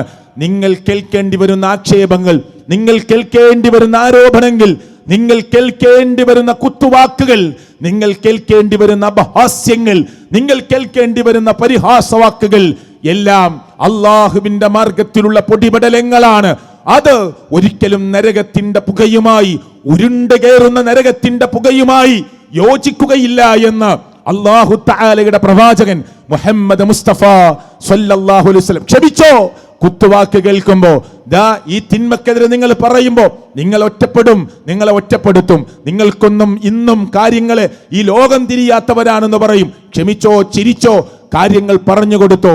കാരണം പരിശുദ്ധ ഖുർആനിലെ സൂറത്തുൽ വാഖിഅയുടെ ഇങ്ങനെ പകുതി കഴിഞ്ഞിങ്ങനെ ആ നരക അവകാശികളെ കുറിച്ച് പറയുന്ന സ്ഥലത്ത് അസ്ഹാബു ശിമാലി മാ അസ്ഹാബു ശിമാൽ എന്താ പറയുന്നത്? ഫി സമൂമിൻ വഹമീം വളില്ലിൻ മിൻ യഹ്മൂം ലാ ബാരിദിൻ വലാ കരീം ഇന്നഹും കാനൂ ഖബ്ല ദാലിക മുത്രഫീൻ വകാനൂ യുസിറൂന അലൽ ഹൈൻസിൽ അളീം വകാനൂ യഖൂലൂന അഇദാ മിത്നാ വകുന്നാ തുറാബൻ വഇളാമാ അഇന്നാ ലമബ്ഊസുൻ അവ അബാഉനൽ അവ്വലൂൻ ഖുൽ ഇന്നൽ അവ്വലീന വൽ ആഖിരീൻ. ഇതിന്റെ അർത്ഥം ഇങ്ങനെ വെച്ചോക്ക്. ശരീരത്തിന്റെ ഉള്ളിലേക്ക് ഇങ്ങനെ തുളച്ച് കയറുന്ന ആ ചൂട്. അപ്പൊ ശരീരത്തിന്റെ ഉള്ളിലേക്ക് തുളച്ച് കയറുന്ന ചൂട് എന്നൊക്കെ പറയുമ്പോൾ നരകത്തിന്റെ ചൂടിനെ കുറിച്ച് ആലോചിക്കുമ്പോൾ അതൊരു വലിയ അത്ഭുതമായിട്ട് തോന്നൂല. മനുഷ്യന്റെ തൊലിയുടെ കട്ടി 40 മുഴമാണ് പ്രിയപ്പെട്ടവരെ. 40 മുഴം എന്ന് പറഞ്ഞാൽ ഒരു മുഴം തന്നെ 1.5 ഫീറ്റാണ്. 60 അടിയോളം കട്ടിയുണ്ടാകും മനുഷ്യന്റെ തൊലിക്ക്. അതിലിങ്ങനെ കത്തി ഉള്ളിലേക്ക് പ്രവേശിച്ച് മനുഷ്യന്റെ ഹൃദയത്തിലേക്ക് എത്തി നോക്കുന്ന തീനാളങ്ങൾ. അള്ളാഹു നമ്മെ കാത്തിരക്ഷിക്കുമാറാകട്ടെ. നരകാഗ്നിയിൽ നിന്നിങ്ങനെ ഉയർന്ന് പൊന്തുന്ന പുക കൊണ്ട് തണലിട്ട് കൊടുക്കുന്ന ആ നരകം അള്ളാഹു നമ്മെ കാത്തുരക്ഷിക്കുമാറാകട്ടെ.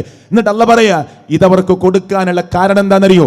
ഇന്നഹും കാനൂ ഖബ്ല ദാലിക മുത്രഫീൻ വകാനൂ യുസിറൂന അലൽ ഹിൻസിൽ അളീം. ഈ 2 ആയത്ത് ഈ സംസാരം കഴിഞ്ഞു പോകുമ്പോൾ ഇനി ഞാൻ ഒന്നും പറഞ്ഞിട്ടില്ലെങ്കിലും കുഴപ്പമില്ല. ഈ 2 ആയത്ത് നിങ്ങളുടെ മനസ്സിൽ ഉണ്ടാകണം. എന്താണത്? ഇന്നഹും കാനൂ ഖബ്ല ദാലിക മുത്രഫീൻ. അവർ സുഖലോലുപന്മാരായി ജീവിച്ചു. നമുക്ക് നമ്മുടെ സുഖം, അല്ല പറഞ്ഞ നിയമം നമുക്ക് പ്രശ്നമില്ല. നമ്മുടെ സുഖം, നമ്മുടെ ആസ്വാദനം, നമ്മുടെ കാട്ടിക്കൂട്ടലുകൾ, നമുക്ക് സന്തോഷിക്കണം, എല്ലാവർക്കും ഇഷ്ടപ്പെടണം. അങ്ങനെ സുഖലോലുപന്മാരായി അവരിങ്ങനെ ജീവിച്ചു. പോരാ, തെറ്റാണെന്നറിഞ്ഞിട്ടും ആ തെറ്റിൽ അവർ ശാഠ്യം പിടിച്ചു നിന്നു, ഉറച്ചു നിന്നു.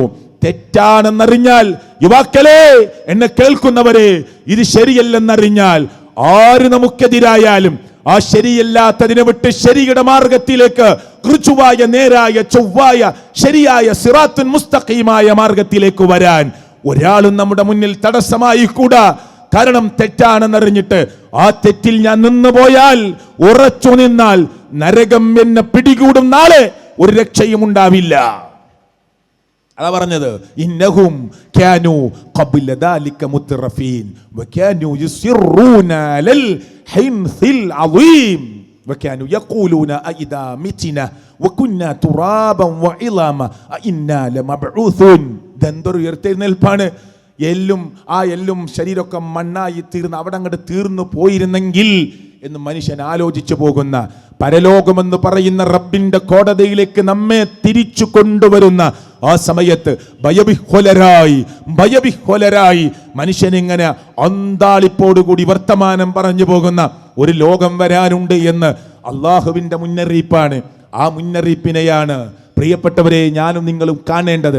ഈ മരണത്തിനൊരുങ്ങുക എന്നതുകൊണ്ട് ഞാൻ ഉദ്ദേശിച്ചത് ഇതാണ്. മരണം ഞാൻ പറയാം ഇൻഷാ അല്ലാഹ്. പക്ഷേ മരണത്തിനു വേണ്ടി ഒരുങ്ങുക, തൗഹീദ് എന്താന്ന് മനസ്സിലാക്കുക, ലോകത്തിന്റെ രക്ഷിതാവായ റബ്ബിനെ മാത്രം ആരാധിക്കുന്ന, നമ്മളത് മാത്രം ചെയ്യുന്നവരാണ്.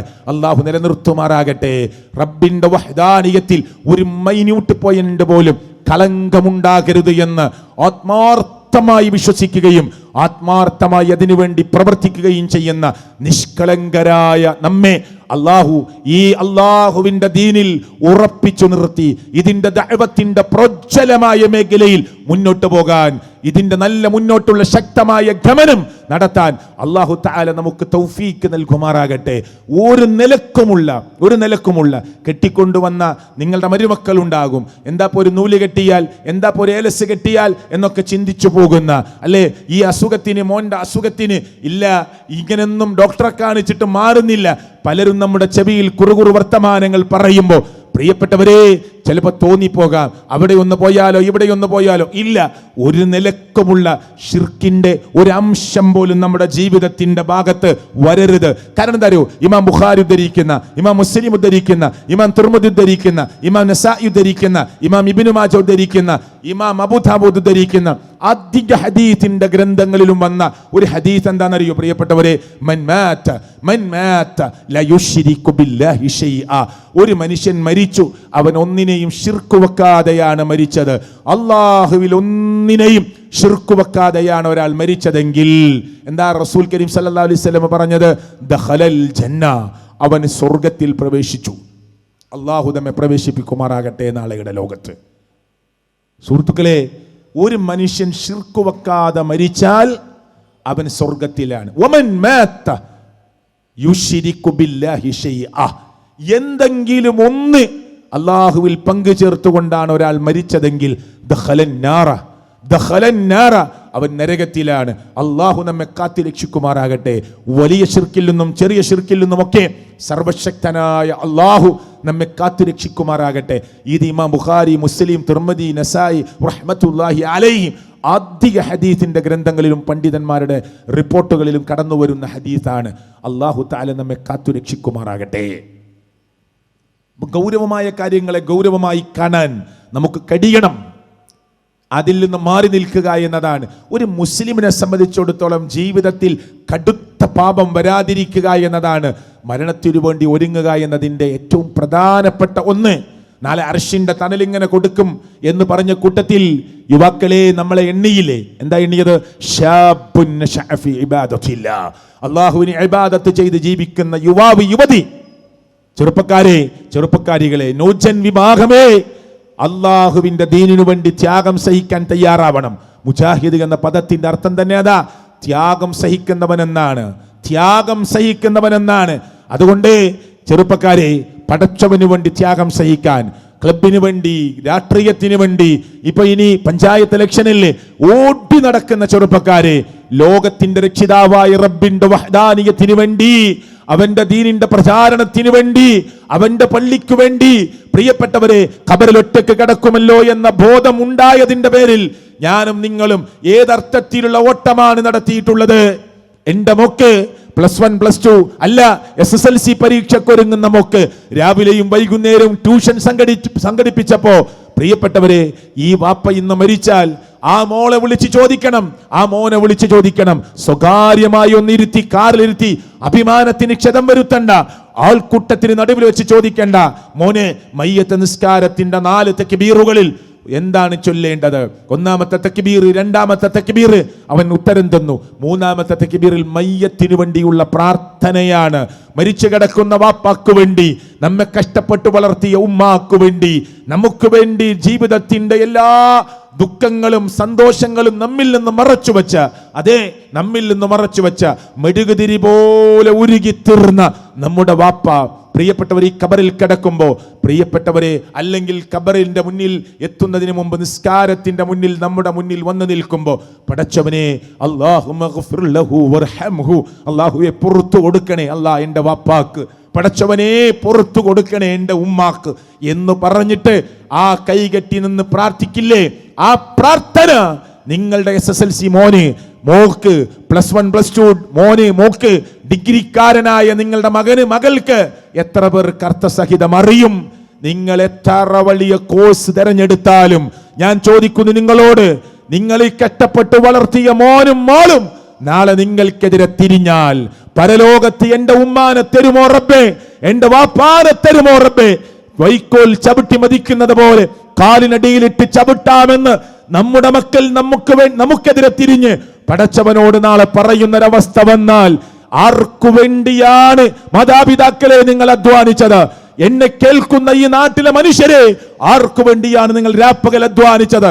പ്രവാസ ലോകത്ത് 20, 30, 40 വർഷം അധ്വാനിച്ചിട്ട് വയസ്സാങ്കാലത്ത് നാട്ടിൽ തിരിച്ചു വന്ന് ഇവിടെ നിൽക്കുമ്പോ മക്കളുടെ പിറുപിറുപ്പ് കേട്ട്, ഇല്ലേ, കുടുംബത്തിന്റെ പിറുപിറുപ്പ് കേട്ട് വരുമാനങ്ങൾ അടഞ്ഞു പോകുമ്പോ, സോഴ്സുകൾ അടഞ്ഞു പോകുമ്പോ, നിങ്ങളെ വേണ്ട എന്ന് വെക്കുന്ന ഘട്ടം വരുമ്പോ, ആർക്കു വേണ്ടിയാണ് നമ്മൾ അധ്വാനിച്ചത്?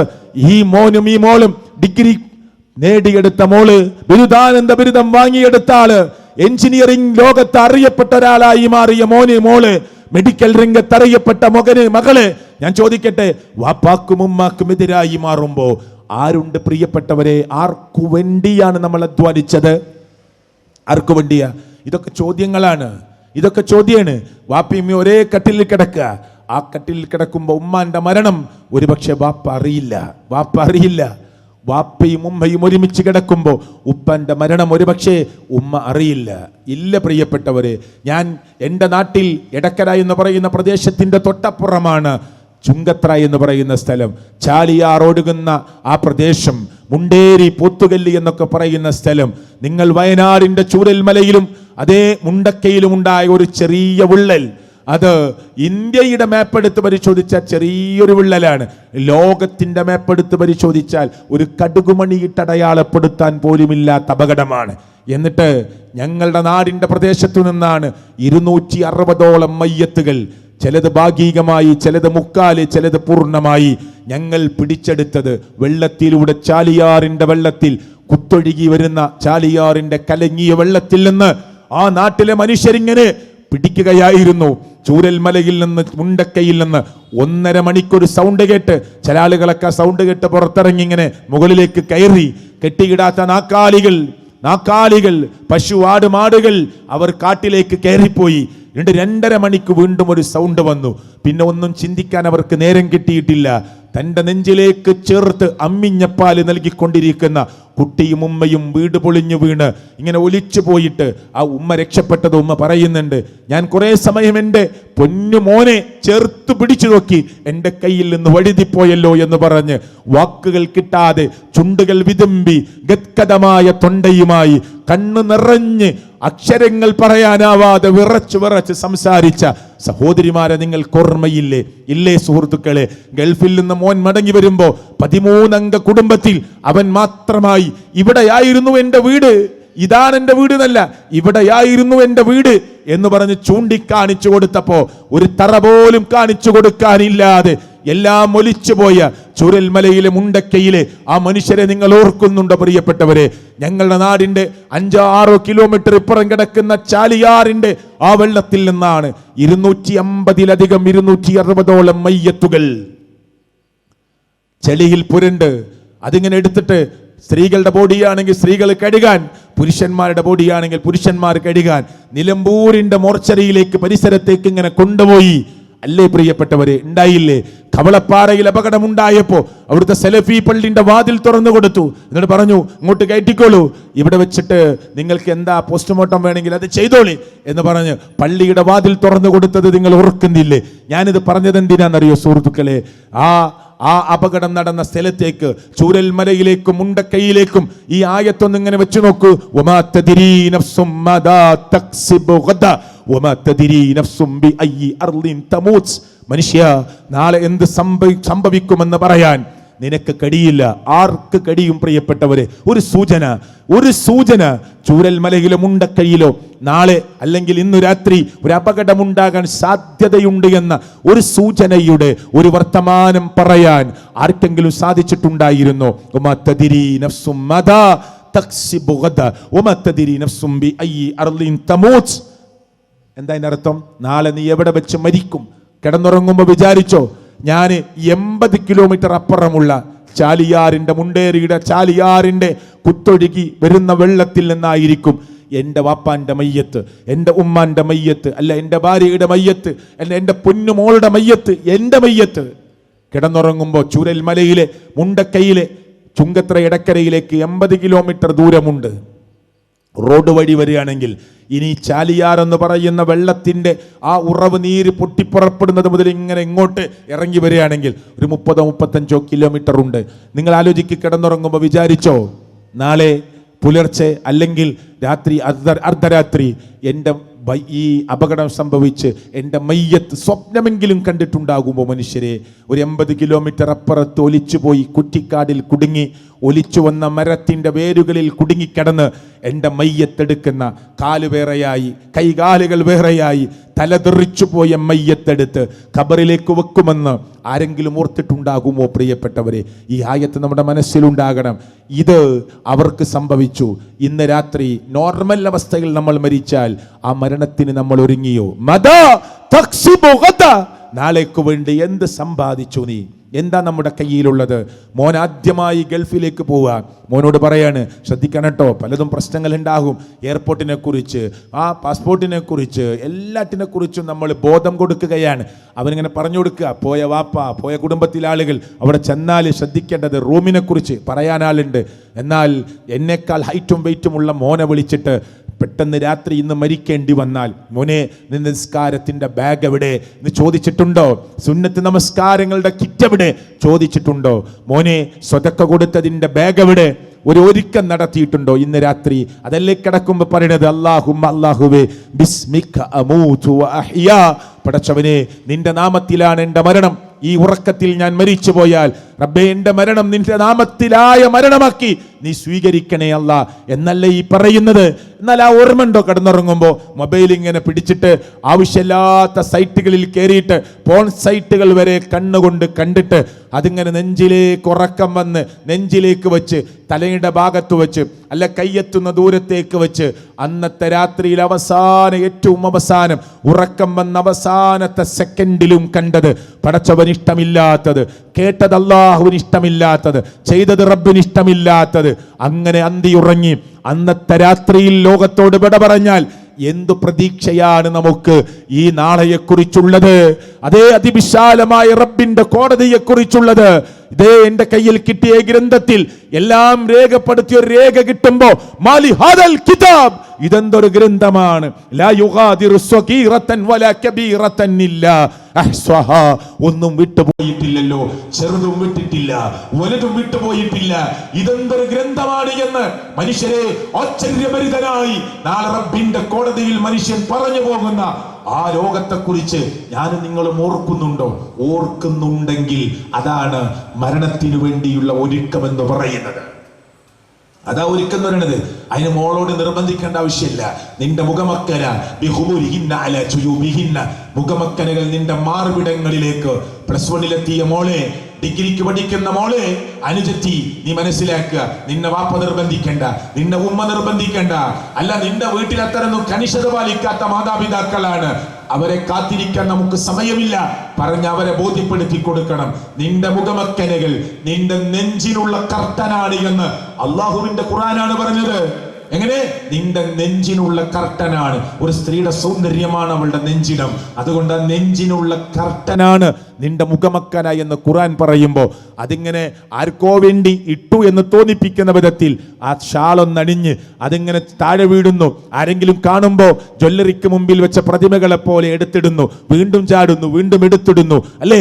ഈ ഒരു അവസ്ഥ എന്തുകൊണ്ടാണ് വരുന്നത്? ഹൃദയത്തിനുള്ളിലേക്ക് 8ാം ക്ലാസ് വരെ മദ്രസ പഠിച്ചിട്ടും 9ാം ക്ലാസ് വരെ മദ്രസയിൽ പോയിട്ടും അല്ല അതിനപ്പുറമുള്ള ഇസ്ലാമിക് ക്യാമ്പുകളിൽ പങ്കെടുത്തിട്ടും ഹൃദയത്തിന്റെ ഉള്ളിലേക്ക് ഇല്ല വാരിയല്ലുകൾക്കുള്ളിൽ അള്ളാഹു അതിഗംഭീരമായ നിലക്ക് ഭദ്രമാക്കി വെച്ച ഹൃദയത്തിന്റെ ഉള്ളിലേക്ക് ദീനിന്റെ ഇൽമിന്റെ കാര്യങ്ങൾ തുറന്ന് കേൾക്കാൻ അങ്ങോട്ട് ചെല്ലാൻ നിന്റെ ഹൃദയം തുറന്നിട്ടില്ല മകളെ, നിന്റെ ഹൃദയം തുറന്നിട്ടില്ല പെങ്ങളെ.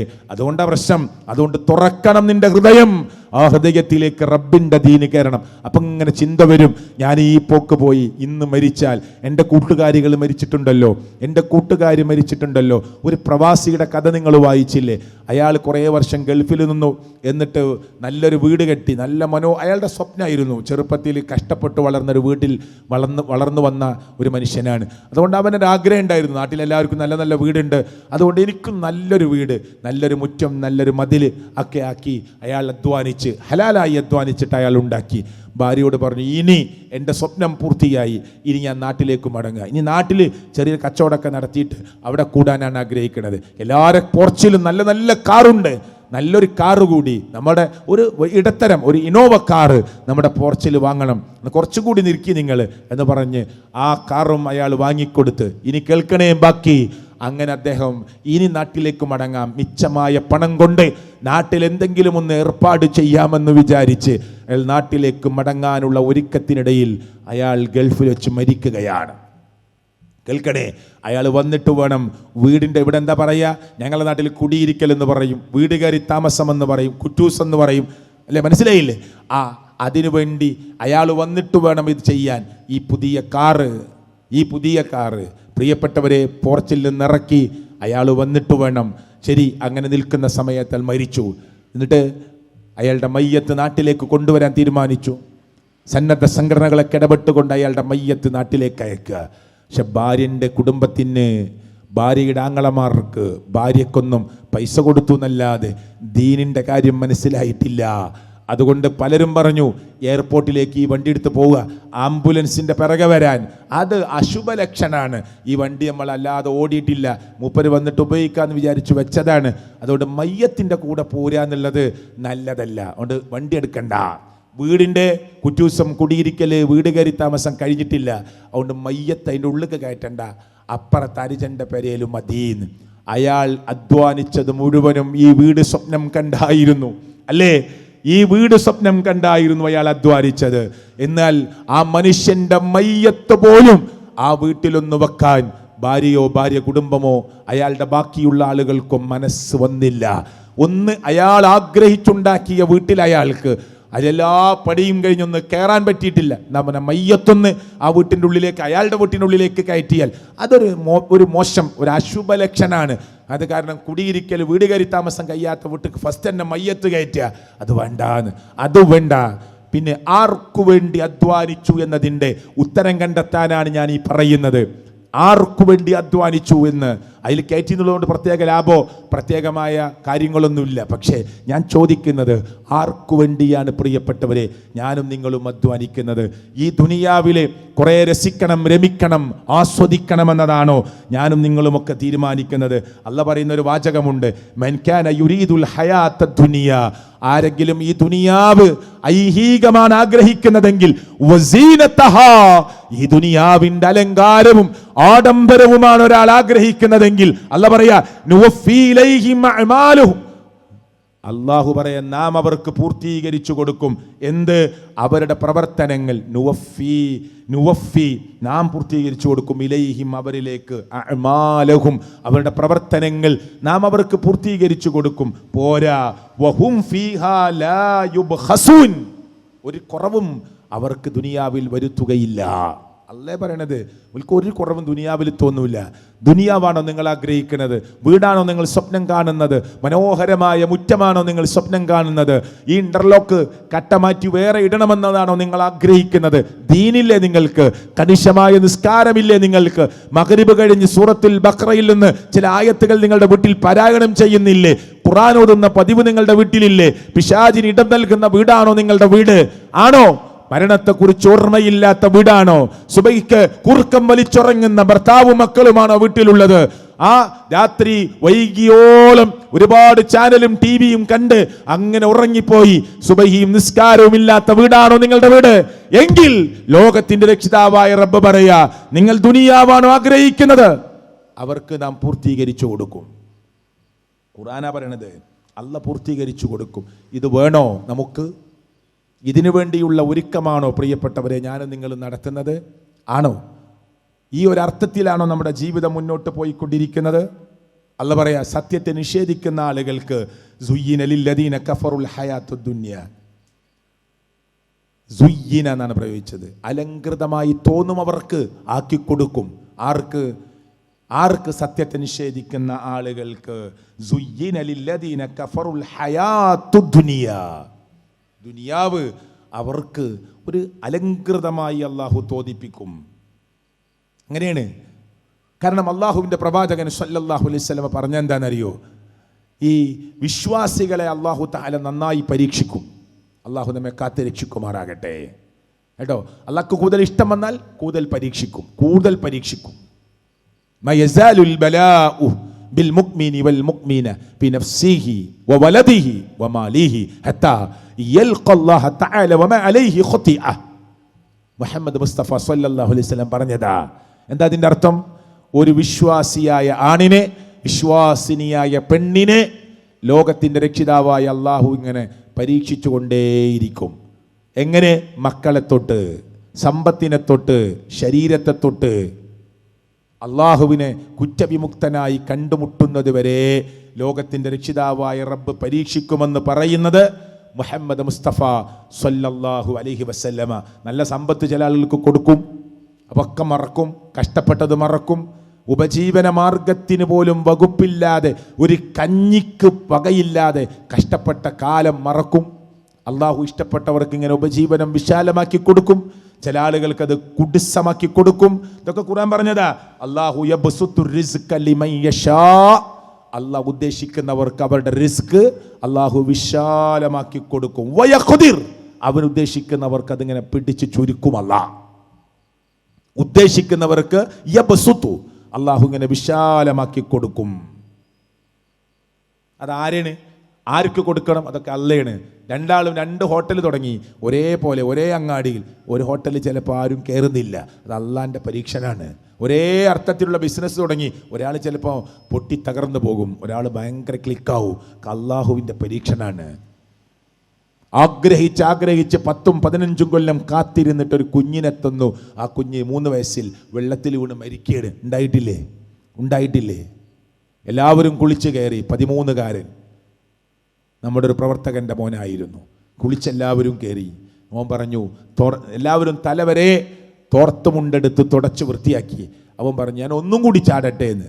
ഒന്നും കൂടി. എല്ലാവരും പറഞ്ഞു, സമയമില്ല, പോവാനായി, നമ്മളൊക്കെ ഡ്രസ്സ് മാറ്റിയില്ലേ. ഇല്ല, ഞാൻ ഒരു പ്രാവശ്യം കൂടി. ആ ചാട്ടം പിന്നെ അവൻ വെള്ളത്തിൽ നിന്ന് പൊന്തിയില്ല.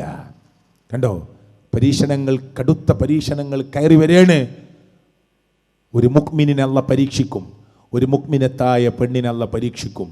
ആ പരീക്ഷണത്തിൽ അള്ളാഹു വിജയിക്കുന്ന ആളുകളുടെ കൂട്ടത്തിൽ നമ്മെ ഉൾപ്പെടുത്തുമാറാകട്ടെ. മരണത്തിൽ നിന്ന് നമുക്ക് ഒളിച്ചു കിടക്കാൻ പറ്റുമോ സുഹൃത്തുക്കളെ? മരണത്തിൽ നിന്ന് നമുക്ക് മാറി ഒളിഞ്ഞ് അല്ലെങ്കിൽ ദൂരെ പോയി രക്ഷപ്പെടാൻ പറ്റുമോ? ഇല്ല. അള്ളാഹുവിന്റെ ഖുർആൻ പറഞ്ഞ ആയത്ത് നമുക്കറിയാം.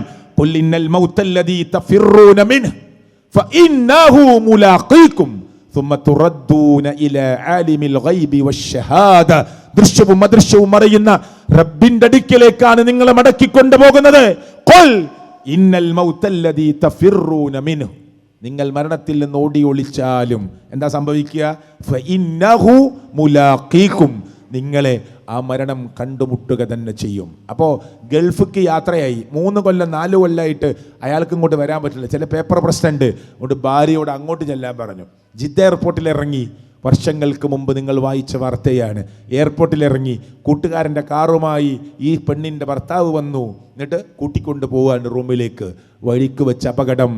സഹോദരി ഒരു വാഹനവുമായി ഇടിച്ച് ആ അപകടത്തിൽ ആ സഹോദരി മരിക്കുകയാണ്. അള്ളാൻ്റെ തീരുമാനം നിങ്ങൾ ഈ ഭൂമിയിൽ ഒരുമിച്ച് പോവണ്ട എന്നാണ്. അള്ളാഹുവിനറിയാം അതിൻ്റെ ഖൈറ്, നമുക്കറിയില്ല അല്ലേ? എവിടെയാണ് നമ്മുടെ മരണം? മരിക്കാനായി ചിലപ്പോൾ നാട്ടിലേക്കെത്തും. മംഗലാപുരത്തെ വിമാനം കത്തി അപകടം സംഭവിച്ചപ്പോൾ ബെഡ്റൂം ഒരുക്കി, നല്ല കട്ടിൽ, അതുപോലെ തന്നെ നല്ല ബെഡും വിരിപ്പും ഒക്കെ റെഡിയാക്കി, അയാൾക്ക് ഏറ്റവും ഇഷ്ടപ്പെട്ട പലഹാരങ്ങൾ ഉണ്ടാക്കി വെച്ച് എയർപോർട്ടിലേക്ക് പോയ എനിക്ക് പരിചയമുള്ളൊരു കുടുംബത്തിലെ സഹോദരിയുടെ രംഗമാണ് ഞാൻ പറയുന്നത്. കത്തിക്കരിഞ്ഞ മയ്യത്ത് കാണിച്ചിട്ട് ഭർത്താവിനെ തിരിച്ചറിയുമോ? നിങ്ങളുടെ മോനെ തിരിച്ചറിയാൻ പറ്റുമോ? കയ്യിലിട്ട ഒരു മോതിരം കത്തിപ്പോവാതിരുന്ന് ബാക്കിയായ മോതിരം കണ്ട് ഇതായിരിക്കും എൻ്റെ ഭർത്താവ് എന്ന് തിരിച്ചറിയുന്ന, ഇതാണ് എൻ്റെ മോനി എന്ന് തിരിച്ചറിയുന്ന എല്ലാ ഒരുക്കങ്ങളും ബെഡ്റൂമിൽ ചെയ്തു വെച്ച് ആ കടന്നു വരുന്ന സഹോദരന് ഇഷ്ടപ്പെട്ട പലഹാരങ്ങൾ ഒരുക്കി വെച്ച് ആഹ്ലാദത്തോടുകൂടി സന്തോഷത്തോടുകൂടി എയർപോർട്ടിലേക്ക് യാത്ര തിരിച്ചവർ. എന്താ ഉണ്ടായത്? സുഹൃത്തുക്കളെ, നമുക്കറിയില്ല. നമ്മൾ എവിടെയാണെങ്കിലും ഡേറ്റായോ സമയമായോ വരും. ഫിർഔൻ വരെ അഹങ്കാരിയുടെ അഹങ്കാരത്തിൻ്റെ ഏറ്റവും എന്താ പറയുക, ഉച്ചിയിൽ കയറി നിന്ന ഫിർഔൻ, അന റബ്ബുക്കുമുൽ അഅല എന്ന് പറഞ്ഞവൻ, അവസാനം ചരിത്രത്തിലേക്ക് പോകാൻ സമയമില്ല. ആ വെള്ളത്തിൽ ഇങ്ങനെ മുങ്ങിത്താകുമ്പോൾ പറഞ്ഞു, പടച്ചോനെ ഞാൻ മൂസയുടെ റബ്ബിൽ വിശ്വസിക്കാന്ന്. ഇല്ല, സമയം കഴിഞ്ഞു. എന്നെ കേട്ടവരെ, കുറച്ച് കഴിഞ്ഞിട്ട് നന്നാവാം. ഒരു ബൈക്ക് യാത്രയിൽ ഒന്ന് എഡ്ജിറങ്ങി സൈഡിൽ, സ്പീഡൊന്നും വേണ്ട, സൈഡിൽ കിടക്കുന്ന ഒരു കരിങ്കല്ലിൽ കഷ്ണത്തിലേക്ക്, വേണ്ട ഒരു വെട്ടുകല്ലിലേക്ക്, ഒരു ഇഷ്ടിക കല്ലിലേക്ക് തല ആ സൈഡിലേക്കൊന്ന് അടിച്ചാൽ മതിയാകും ചിലപ്പോൾ നമ്മുടെ ജീവിതം അവസാനിക്കാൻ. നമ്മൾ വിചാരിക്കും വലിയൊരു വീഴ്ചയല്ലല്ലോ, വലിയൊരു അപകടമൊന്നും കണ്ടിട്ട് വണ്ടിക്കൊന്നും ഒരു കുഴപ്പമില്ല എന്നാണ് പറയുക ആളുകൾ. വണ്ടി കണ്ടാൽ ഒരു കുഴപ്പമില്ല. ചിലത് പറയും വണ്ടിയൊക്കെ കണ്ടാൽ നമുക്ക് തോന്നും ഒരു മനുഷ്യനും ബാക്കിയാവില്ല, ആർക്കും ഒന്നും പറ്റിയിട്ടില്ല. ഈ വണ്ടി കണ്ടാൽ നമ്മൾ പറയുക ഒരാളും ബാക്കിയാവില്ല എന്നാണ്. പക്ഷേ അതുകൊണ്ട് സുഹൃത്തെ, അഹങ്കാരം വേണ്ടട്ടോ, ഹുങ്കു വേണ്ട, ധിക്കാരം വേണ്ട, പൊങ്ങച്ചം വേണ്ട. ഉമ്മ വിളിക്കുമ്പോൾ ഈ വിളിക്കുത്തരം നൽകാതെ അങ്ങോട്ട് പോവണ്ട. വാപ്പ വിളിക്കുമ്പോൾ വാപ്പ ഇങ്ങോട്ട് വിളിച്ചാൽ അങ്ങോട്ട് പോവണ്ട. ചില ആളുകൾ വാപ്പാനെ, ഞാൻ ഇന്നലെ മീൻ മാർക്കറ്റിൽ പോയപ്പോൾ ആ മത്സ്യം ഇങ്ങനെ വാങ്ങുന്ന ഇടയിൽ ഒരാൾ സംസാരിക്കണ്ട മത്സ്യ കച്ചവടക്കാരനോട്, എവിടെയായിരുന്നു, എന്നെ കണ്ടിട്ട് കുറേ ദിവസമായല്ലോ. അപ്പോൾ അയാൾ പറയാ, എൻ്റെ തന്തപ്പൊടിക്ക് സുഖമില്ലായിരുന്നു. മനസ്സിലായില്ലേ? ഞാൻ ചോദിച്ചു അയാളോട്, കുറച്ച് സൈഡിൽ കൊണ്ടുപോയിട്ട് എന്താണ് ആ പൊടി എന്ന് ചോദിച്ചു. അപ്പോൾ അയാൾ പറഞ്ഞു, ഞാൻ അങ്ങനെ ഉദ്ദേശിച്ച് പറഞ്ഞതല്ല. മനസ്സിലായില്ലേ? സ്വന്തം വാപ്പാനെ വാപ്പ എന്ന് പറയാൻ പോലും, സ്വന്തം ഉപ്പാനെ ഉപ്പ എന്ന് പറയാൻ പോലും, മനസ്സിലായില്ലേ? 12 കൊല്ലം ഗൾഫിൽ നിന്നിട്ട് ചില അസുഖങ്ങൾ കാരണം, വലിയ അസുഖമൊന്നുമല്ല, എന്നാലും ഈ നാട്ടിൽ നിൽക്കലാണ് നല്ലതെന്ന് തോന്നി തിരിച്ചു വന്ന് ഇനി പോകുന്നില്ല എന്ന് പറഞ്ഞപ്പോൾ മൂത്തമോൻ അങ്ങാടിയിലിരുന്ന് പറഞ്ഞത് ബാപ്പാൻ്റെ കൂട്ടുകാരൻ കേട്ടിട്ട് ബാപ്പാനോട് പറഞ്ഞു. പറഞ്ഞെന്താ അറിയോ? ഇനിയൊരു സുഖം ഉണ്ടാവില്ല കേട്ടോ നാട്ടിൽ, എൻ്റെ തന്തപ്പൊടി ഇനി പോണില്ല എന്ന്. മനസ്സിലായില്ലേ? ബാപ്പ പോവലാണ് ഓൻ്റെ ഇഷ്ടം. 12 കൊല്ലത്തിൽ 12 മാസമാണ് അയാൾക്ക് കുടുംബജീവിതം കിട്ടിയത്. 12 കൊല്ലത്തിൽ 12 മാസം, വർഷത്തിൽ 1 മാസം അയാൾക്ക് ലീവ്. കഷ്ടപ്പെട്ട ജോലിയാണ്. അത് വേണ്ടാന്ന് വെച്ച് നാട്ടിൽ നിൽക്കുമ്പോൾ മോൻ പറയാണ്, ഓന് സുഖമാണ്, വാപ്പ അയച്ചു കൊടുക്കുന്ന പൈസ കൺട്രോൾ ചെയ്യൽ ഓനാ എന്ത് വേണം വേണ്ടെന്ന് തീരുമാനിക്കൽ. അതുകൊണ്ട് ഓൻ്റെ കൺട്രോൾ പോയി, ഓൻ്റെ കയ്യിൽ നിന്ന് പൈസ പോകും. ഇനിയൊരു സുഖം ഉണ്ടാവില്ല. വാപ്പ പോണില്ല എന്നതിന് പകരം വാപ്പ എന്ന വാക്കുപോലും പ്രയോഗിക്കാൻ മനസ്സില്ലാത്ത പുതിയ തലമുറ. ചിന്തിക്കുന്നുണ്ടോ സുഹൃത്തുക്കളെ? നിങ്ങൾ ആലോചിക്കുന്നുണ്ടോ? ഉണ്ടോ? എന്നെ കേട്ടവരെ, നിങ്ങൾ ശരിക്കും ശ്രദ്ധിക്കുക. കാരണം ഞാനും നിങ്ങളൊക്കെ ആഗ്രഹിക്കുന്നത് നല്ലൊരു മുസ്ലിമായി മരിക്കാനാണ്. എല്ലാ വെള്ളിയാഴ്ചയും, എല്ലാ ഖുതുബകളിലും, എല്ലാ പ്രസംഗത്തിൻ്റെയും മുന്നിൽ റസൂൽ കരീം സല്ലല്ലാഹു അലൈഹി വസല്ലം പറയുന്ന ഒരു ആയത്തില്ലേ പ്രിയപ്പെട്ടവരെ, യാ അയ്യുഹല്ലദീന ആമനു തഖുല്ലാഹ ഹഖ്ക തുഖാതിഹി വലാ തമൂതുന്ന ഇല്ലാ വഅൻതും മുസ്ലിമൂൻ. മുസ്ലിങ്ങളായിക്കൊണ്ടല്ലാതെ നിങ്ങൾ മരിക്കരുത് കേട്ടോ. അള്ളാഹിനെ സൂക്ഷിക്കണേ വിശ്വാസികളെ. നിങ്ങൾ അള്ളാഹുവിനെ സൂക്ഷിക്കേണ്ട മുറപ്രകാരം നിങ്ങൾ സൂക്ഷിക്കണേ. ഒരു മുസ്ലിമായി കൊണ്ടല്ലാതെ മുഅ്മിനായി കൊണ്ടല്ലാതെ നിങ്ങൾ മരിക്കരുത്. പക്ഷെ നമ്മുടെ മനസ്സ് സമ്മതിക്കൂല. നമ്മളൊക്കെ ആഗ്രഹിക്കുന്നത് ഈ ദുനിയാവിലെ ഈ പളപളപ്പാണ്. നമ്മളെ കുട്ടികൾക്കൊക്കെ അതാണ് ഇഷ്ടം. ഖുർആനൊന്നും വായിക്കാൻ കുട്ടികൾക്ക് താല്പര്യം ഉണ്ടാവില്ല. മൊബൈൽ എടുത്ത് നോക്ക്. 3 വയസ്സുള്ള കുട്ടിക്ക് വരെ 2 വയസ്സുള്ള മോക്കും മോളും വരെ എന്താ വേണ്ടത്? ചോറ് കഴിക്കണമെങ്കിൽ കാർട്ടൂൺ കാണണം വേണ്ടേ? ഉമ്മാക്ക് എളുപ്പമാണ്. നല്ല ചൊല്ല് പറഞ്ഞു കൊടുത്ത്, നല്ല വാക്ക് പറഞ്ഞു കൊടുത്ത് ഭക്ഷണം കഴിപ്പിക്കാൻ ശ്രമിച്ചാൽ നടക്കുമോ? ഇല്ല. ഒരു മൊബൈൽ കൈ കൊടുത്താൽ പിന്നെ യന്ത്രം പോലെ കുട്ടി അറിയില്ല, അങ്ങനെ വിഴുങ്ങുകയാണ്. കുട്ടിക്കറിയില്ല ഭക്ഷണം കഴിക്കുകയാണ്. അങ്ങനെയാണ് സിസ്റ്റം മാറിയിട്ടില്ലേ? പിന്നെ എങ്ങനെയാണ് നമ്മുടെ മക്കൾക്ക് ധാർമ്മികത കിട്ടുക? എങ്ങനെ നമ്മുടെ മക്കൾക്ക് ധാർമ്മികത കിട്ടുക? കിട്ടൂല. മനുഷ്യൻ്റെ ആഗ്രഹം പ്രിയപ്പെട്ടവരെ ഈ ദുനിയാവാണ്. ഖുർആനിലെ ചെറിയ സൂറത്തുൽ ഖിയാമയിൽ അല്ലാഹു തആല പറഞ്ഞൊരു വാചകമില്ലേ? കല്ലാ ബൽ തുഹിബ്ബൂനൽ ആജില, കല്ലാ ബൽ തുഹിബ്ബൂനൽ ആജില. നിങ്ങൾ ആഗ്രഹിക്കുന്നത്, ഇഷ്ടപ്പെടുന്നത് ക്ഷണികമായതിനെയാണ്, നൈമിഷികമായതിനെയാണ്. വതദറൂനൽ ആഖിറ, നിങ്ങൾ മാറ്റി നിർത്തുന്നത് എന്നും ബാക്കിയാകുന്ന പരലോകത്തെയാണ്. താഴോട്ട് ഇങ്ങനെ വരുമ്പോൾ അല്ലാഹ് പറയാ, കല്ലാ ഇദാ ബലഗത്തി തറാഖിയ വഖീല മൻ റാഖ്. സുബ്ഹാനല്ലാഹ്. ആരുണ്ട് മന്ത്രിക്കാൻ? എന്നെ കേൾക്കുന്ന മുഹമ്മദേ, എന്നെ കേൾക്കുന്ന അഹ്മദേ, ഇബ്രാഹിമേ, സുബൈറെ, ഷിഹാബേ, അബൂബക്കറെ, ഫാത്തിമ, ആയിഷ, ഓരോരുത്തരും ചിന്തിച്ചോളൂ കേട്ടോ. നമ്മളെ ആ ശ്വാസം ഇങ്ങനെ ചക്രശ്വാസം വലിക്കറിയില്ലേ? ആ സമയത്ത് ഇങ്ങനെ കട്ടിലിൻ്റെ സൈഡിലൊക്കെ ഇങ്ങനെ മുറുക്കി പിടിക്കും. ആർക്കും ആഗ്രഹമില്ല ദുനിയ വിട്ടു പോകാൻ. ജനലിൻ്റെ ചെറിയ കമ്പിയിലൊക്കെ പിടുത്തം കിട്ടിയാൽ ആ കമ്പി ഇങ്ങനെ വളഞ്ഞു പോകുന്നത് പോലെ പിടിക്കും. മരിക്കുകയാണ്, ലോകത്തുനിന്ന് വിട പറയുക. അപ്പോൾ ചോദിക്കുകയാണ് അല്ലേ, എന്താ ചോദിച്ചത്? ആരുണ്ടടോ നിനക്ക് വേണ്ടി മന്ത്രിക്കാൻ? ഒരാൾ ഡോക്ടറാണ്, ഒരാൾ എഞ്ചിനീയറാണ്, ഒരാൾ ഗൾഫിൽ വലിയ വ്യവസായിയാണ്, ലക്ഷങ്ങൾ വരുമാനമുള്ള ആളാ. ഓൻ്റെ കോടികൾ കൊടുക്കാമെന്ന് ഓൻ വെച്ചാൽ തന്നെ, വെക്കലൊക്കെ അപൂർവമാണ് ഇപ്പോൾ, കോടികൾ വെക്കാം, ഞാൻ കൊടുക്കാൻ തയ്യാറാണ് എന്ന് വെച്ചാൽ തന്നെ ഒരു സെക്കൻഡ് നീട്ടാൻ ബിഷോഗ്ഗരന് കഴിയോ? ഡോക്ടർക്ക് കഴിയോ? ഇവിടുത്തെ സൂപ്പർ സ്പെഷ്യാലിറ്റി ഹോസ്പിറ്റലിൽ കൊണ്ടുപോയി വെച്ചാലും കഴിയുമോ? അല്ലാഹ് ചോദിക്കുകയാണ്, കല്ലാ ഇദാ ബലഗത്തി തറാഖിയ വഖീല മൻ റാഖ്. ആരുണ്ടടോ നിനക്ക് മന്ത്രിക്കാൻ? ആരുണ്ട് നിനക്ക് വേണ്ടി ഒരു അക്ഷരം ഉരിയാടാൻ? വലന്ന അന്നഹുൽ ഫിറാഖ്, പോവുകയാണ് എന്നുറപ്പാകുന്ന ആ സമയമുണ്ടല്ലോ. വൽ തഫത്തിസാഖ് ബിസാഖ്, കാലും കാലും തമ്മിൽ ഇങ്ങനെ കൂട്ടിപ്പിണയ പാമ്പുകൾ ഇങ്ങനെ പിടയുന്നത് പോലെ, കൂട്ടിപ്പിണയുന്നത് പോലെ 2 കാലുകൾ തമ്മിൽ ഇങ്ങനെ കൂട്ടിപ്പിണയുകയാണ്. പോവുകയാണ് റബ്ബിന്റെ മുന്നിലേക്ക്, മടങ്ങുകയാണ്. അവിടെ വന്നിരിക്കുന്നു മലായിക്കത്തുകൾ, മലക്കുൽ മൗത്ത്, മലക്കുൽ മൗത്തിന്റെ സഹായികളായ ബാക്കി മലക്കുകളും വന്നിരിക്കുന്നു. വന്നിട്ട് മലക്കുകൾ പറയുന്ന വാക്കെന്താണെന്നറിയോ പ്രിയപ്പെട്ടവരെ? മലക്കുകൾ പറയുന്ന വാക്കെന്താണെന്നറിയോ? റൂഹ് ഇങ്ങനെ ഉള്ളിലേക്ക് വലിയാണ്. ചീത്ത മനുഷ്യനെയാണ് മരിപ്പിക്കുന്നത് എങ്കിൽ അടി കിട്ടുകയാണ്. ഖുർആൻ പറയുന്നു, മുഖത്തും മുതുകിലും ഇങ്ങനെ അടിക്കുകയാണ് മലക്കുകൾ. മുഖത്തും മുതുകിലും അടിക്കുകയാണ്. എന്നിട്ട് മലക്കുകൾ പറയും, വദൂഖു അദാബൽ ഹരീഖ്, വേദനാജനകമായ ശിക്ഷ ആസ്വദിക്കടോ, ആസ്വദിക്ക. നമ്മളെ മുഖത്ത് ഇങ്ങനെ അടിച്ചിട്ട്, അതാ പറഞ്ഞ കട്ടിൽ കിടക്കണ വാപ്പാക്കറിയില്ല ഉമ്മാക്കടി കിട്ടണത്, ഉമ്മാക്കറിയില്ല വാപ്പാക്കടി കിട്ടുന്നത്. എന്നാൽ കടുത്ത വേദന കൊണ്ട് പുളയുന്നു. ഒരുപക്ഷെ പുളയാൻ പോലും പറ്റാത്ത അവസ്ഥയിൽ കിടക്കുന്ന രോഗിയായിരിക്കാം. അള്ളാഹു ഏറ്റവും നല്ല മരണം നമുക്ക് നൽകുമാറാകട്ടെ. മുഖത്തടിക്കുന്നു, മുതുകിലടിക്കുന്നു. എന്നിട്ട് പറയുന്ന വാക്കോ വദൂഖു അദാബൽ ഹരീഖ്, വേദനാജനകമായ ശിക്ഷ ആസ്വദിക്ക്.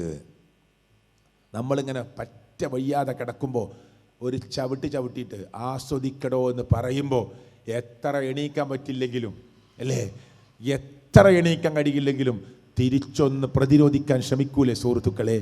ആ മലക്കുൽ മൗത്ത് വന്നിട്ട്, കൂട്ടാളികൾ വന്നിട്ട് മുഖത്തിങ്ങനെ അടിക്കുക.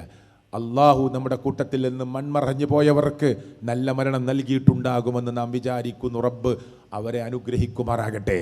എൻ്റെ ഉപ്പയും 2002 വിട പറഞ്ഞു. ഖുറാഫാത്തിലും അന്ധവിശ്വാസത്തിലുമൊക്കെ മുമ്പ് ജീവിച്ച് പിന്നീട് സത്യം മനസ്സിലാക്കി കുറേ കാലം തൗഹീദിൽ ജീവിച്ച എൻ്റെ പ്രിയങ്കരനായ ഉപ്പ കോളേജിലേക്ക് പോകുമ്പോൾ കൈപിടിച്ച് പൊയ്ക്കോ, സത്യം പറയണേ, ദഅവത്ത് നടത്തണേ എന്ന് MAക്ക് ഫാറൂഖ് കോളേജിലേക്ക് പോകുമ്പോൾ എൻ്റെ പ്രിയങ്കരനായ ഉപ്പ എന്നോട് പറഞ്ഞത്, രാവിലെ 8 മണിക്ക് എന്നെ യാത്രയാക്കി 8:30 അതേ കസേരയിലിരുന്ന് ഉമ്മയുടെ മടിയിലേക്ക് തലവെച്ച് എൻ്റെ അനുജത്തി ചൊല്ലിക്കൊടുത്ത അലാ ഇലാഹ ഇല്ലല്ലാഹ് എന്ന് ചുണ്ടുകൾ അനക്കി ചൊല്ലി വിട പറഞ്ഞു പോയ എൻ്റെ പ്രിയങ്കരനായ ഉപ്പ. ഈ കൂട്ടത്തിലെ ഒരുപാട് ആളുകളുടെ ഉമ്മമാർ മരിച്ചിട്ടുണ്ട്. സഹോദര സഹോദരിമാർ വിട പറഞ്ഞിട്ടുണ്ട്. അള്ളാഹു അവർക്ക് മഗ്ഫിറത്ത് കൊടുക്കുമാറാകട്ടെ, അള്ളാഹു അവർക്ക് മർഹമത്ത് കൊടുക്കുമാറാകട്ടെ. എൻ്റെ പ്രിയങ്കരനായ ഉപ്പ, ഞാൻ ആ ഉപ്പാനെ ഓർക്കാത്ത ദിവസമില്ല. കഷ്ടപ്പെട്ട് ഞങ്ങളെ വളർത്തിയ പാവപ്പെട്ട മനുഷ്യൻ. അള്ളാഹുവേ, നീ പുറത്തു കൊടുക്കണേ അല്ലാ. ഞങ്ങളുടെ കുടുംബത്തിൽ നിന്ന് മരണപ്പെട്ടു പോയ ഈ ഇരിക്കുന്ന ഞങ്ങളുടെ സഹോദര സഹോദരിമാരുടെ ഭർത്താക്കന്മാർ, ഭാര്യമാർ, മക്കൾ, ജ്യേഷ്ഠാനിയന്മാർ, മാതാപിതാക്കൾ, വല്യമ്മമാർ, ബന്ധുമിത്രാദികൾ പലരും ഞങ്ങളെ വിട്ടുപിരിഞ്ഞിട്ടുണ്ട്. അള്ളാഹുവേ, നീ പുറത്തു കൊടുക്കണേ അല്ലാ. അള്ളാഹുവിടെ ഖബറിടങ്ങളെ നീ വിശാലമാക്കി കൊടുക്കണേ അല്ലാ. അള്ളാഹുവേ, ഞങ്ങളുടെ വാപ്പയൊക്കെ ഞങ്ങളൊക്കെ ഒന്ന് വലുതായി അവർക്ക് വേണ്ടി വല്ലതും ചെയ്യാൻ പറ്റുന്നതിന് മുമ്പ് ഞങ്ങളെ വിട്ടുപിരിഞ്ഞിട്ടുണ്ട്. അള്ളാഹുവേ, പരലോകത്ത് ഞങ്ങളെ ഒന്നിപ്പിക്കണേ അല്ലാ. അള്ളാഹുവേ, ഞങ്ങളെ പരലോകത്ത് നീ ഒന്നിപ്പിക്കണേ അല്ലാ. അവർ റബ്ബിനോട് പറയുക, അത് നമ്മളെ വാപ്പാക്ക് വേണ്ടി, ഉമ്മാക്ക് വേണ്ടി നമുക്ക് ചെയ്യാനുള്ള ഏറ്റവും വലിയ സേവനം അതാണ് പ്രിയപ്പെട്ടവരെ. വലതുൻ സ്വാലിഹുൻ യദ്ഉ ലഹു. ആ വാപ്പാക്ക് വേണ്ടി, ആ ഉമ്മാക്ക് വേണ്ടി, ആ മാതാപിതാക്കൾക്ക് വേണ്ടി പ്രാർത്ഥിക്കുന്ന ഒരു മോൻ, ഒരു മോള്. നിങ്ങൾ ചിന്തിക്ക്, എൻ്റെ ഉപ്പാക്ക് 6 മക്കളാണ്, ഞാൻ 3ാമത്തവനാണ്. നിങ്ങൾ ഓരോരുത്തരും, നിങ്ങൾക്ക് 4 മക്കളുണ്ട്, 5 ഉണ്ട്, 6 ഉണ്ട്, 4 ഉണ്ട്, 3 ഉണ്ട്. ഒരു മോനെ ദീനീ രംഗത്ത് പ്രവർത്തിക്കാൻ കിട്ടിയോ? നിങ്ങളൊക്കെ നാട്ടിൽ നല്ല ഖതീബ് വേണം നിങ്ങൾ ആഗ്രഹിക്കണില്ലേ? ഉണ്ട്. നിങ്ങൾ കമ്മിറ്റി കൂടുമ്പോൾ പറയില്ലേ, തറാവിക്ക് നല്ലൊരു ഇമാമിനെ വേണം, പള്ളിയിൽ നല്ലൊരു ഖുതുബൊക്കെ ഒരാളെ വേണം, ചർച്ച ചെയ്യലില്ലേ? ഉണ്ട്. കമ്മിറ്റിയിൽ എത്ര ആളുണ്ട്? സെക്രട്ടറി, പ്രസിഡന്റ്, ജോയിൻറ്റ് സെക്രട്ടറിമാർ, വൈസ് പ്രസിഡന്റ്, ഒക്കെ കൂട്ടിയാൽ തന്നെ മിനിമം 7 പേരായി. 7 പേർക്ക് 3 കുട്ടികളെ കൂട്ടി 21 ആളായി. എന്നിട്ട് ഒരാളെ കിട്ടിയോ നമുക്ക്? ഇല്ലല്ലേ. നമ്മളിപ്പോഴും ചർച്ചയാണ് പുറത്തത്തെ ആളെക്കുറിച്ച്. നമ്മളിപ്പോഴും ചർച്ചയല്ലേ പുറത്തത്തെ ആളെക്കുറിച്ച്. നിങ്ങളെ നാട്ടിൽ, നിങ്ങളെ പള്ളിയിൽ ഏറ്റവും നല്ല ഖതീബ് വേണമെന്ന് ചർച്ച ചെയ്യുമ്പോൾ ജനറൽ ബോഡി വിളിച്ചിട്ട് ചർച്ച ചെയ്യുക, എത്ര പൈസ കൊടുക്കുക, ആരെ കൊണ്ടുവരണമെന്നൊക്കെ. എത്ര ആളുണ്ട് ജനറൽ ബോഡിയിൽ? മിനിമം 50 ആൾ, 100 ആൾ. ഈ 100 ആൾക്ക് 2 കുട്ടികളെ കൂട്ടിയ 200 ആളായി. എന്നിട്ട് 200 മക്കളുടെ കൂട്ടത്തിൽ നിന്ന് ഒരാളെ നമ്മളെ പള്ളിയിൽ ഇമാം നിർത്താൻ പറ്റിയ ആളുണ്ടോ? ഇല്ലല്ലേ. ഈ 200 ആളെ കൂട്ടത്തിൽ നിന്ന് ഒരാളെ നമ്മളെ നാട്ടിൽ നിന്ന് മിമ്പർമ കയറ്റാൻ പറ്റിയ ആളുണ്ടോ? ഇല്ലല്ലേ. അതാ പറഞ്ഞ നമുക്ക് നേരം വെളുത്തിട്ടില്ലാറിന്. ഉള്ള എത്രയോ മഹലുണ്ടാവും, ഞാൻ കുറ്റപ്പെടുത്തിയല്ല. നമ്മുടെ ഉമ്മാക്ക്, ചിലർ പറയും ഉമ്മാക്ക് 21 പേരമക്കളായി.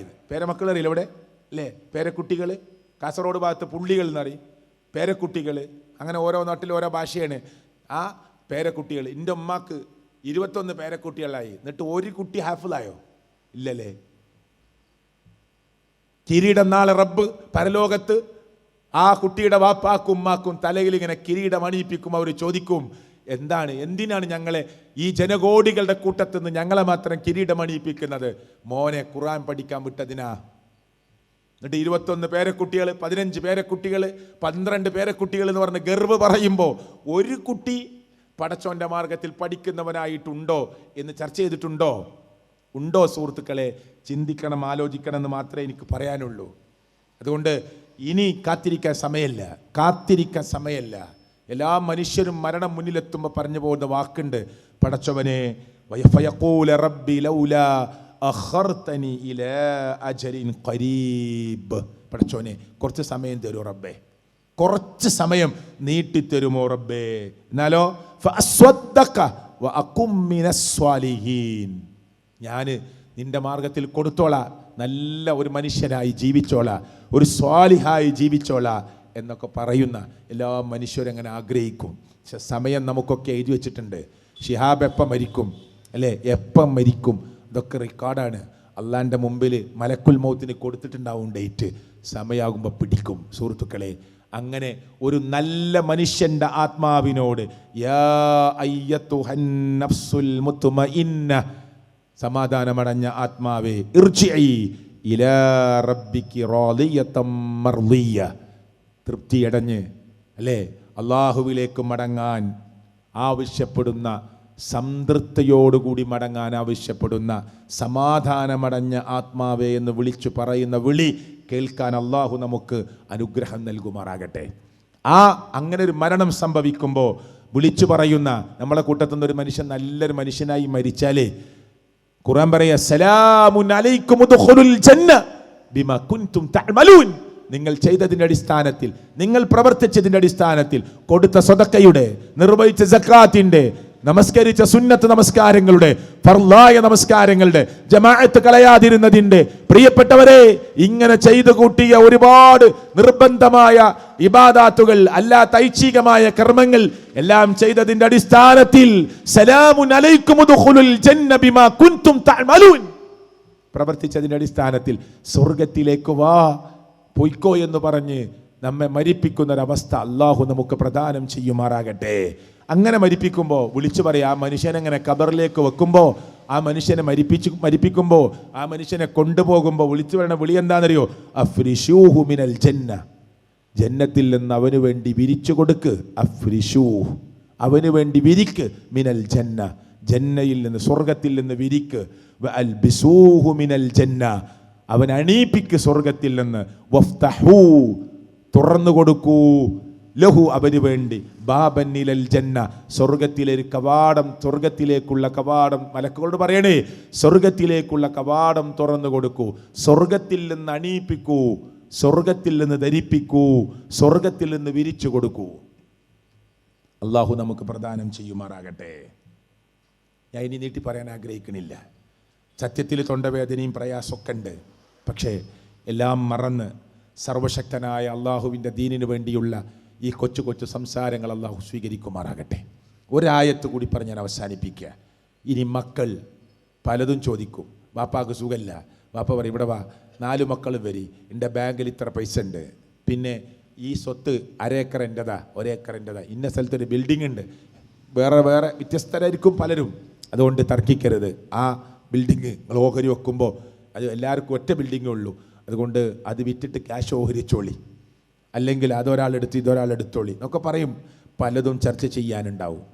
എന്നാൽ പരലോകത്തെക്കുറിച്ച് മക്കളോട്, നമ്മളെക്കാൾ വലിപ്പമുള്ള മോനോട് ചേർത്തു പിടിച്ച്, നെഞ്ചിലേക്ക് ചേർത്തു പിടിച്ച് സംസാരിച്ചിട്ടുണ്ടോ? ഉണ്ടോ? കുറ്റപ്പെടുത്തുന്നതിന് പകരം ഒന്ന് സ്നേഹത്തിൽ സംസാരിച്ച് നോക്കിയിട്ടുണ്ടോ? മോള് നമ്മളെക്കാൾ വലിപ്പമുണ്ട്, ഉമ്മ നിങ്ങൾ നൊന്ത് പ്രസവിച്ച മോനാണ്, ഗർഭപാത്രത്തിൻ്റെ 3 ഇരട്ടറക്കുള്ളിൽ പടച്ചവൻ തന്ന സംവിധാനത്തിലൂടെ വളർന്ന് പുറത്തു വന്നപ്പോൾ വലിയൊരു വേദന അനുഭവിച്ച് ആ കുഞ്ഞിനെ പ്രസവിച്ച ഉമ്മ, ആ ഉമ്മയോട് വലിയ കടപ്പാടുണ്ട്. 1 വട്ടം 2 വട്ടം 3 വട്ടമൊക്കെ കടപ്പാട് പറഞ്ഞു.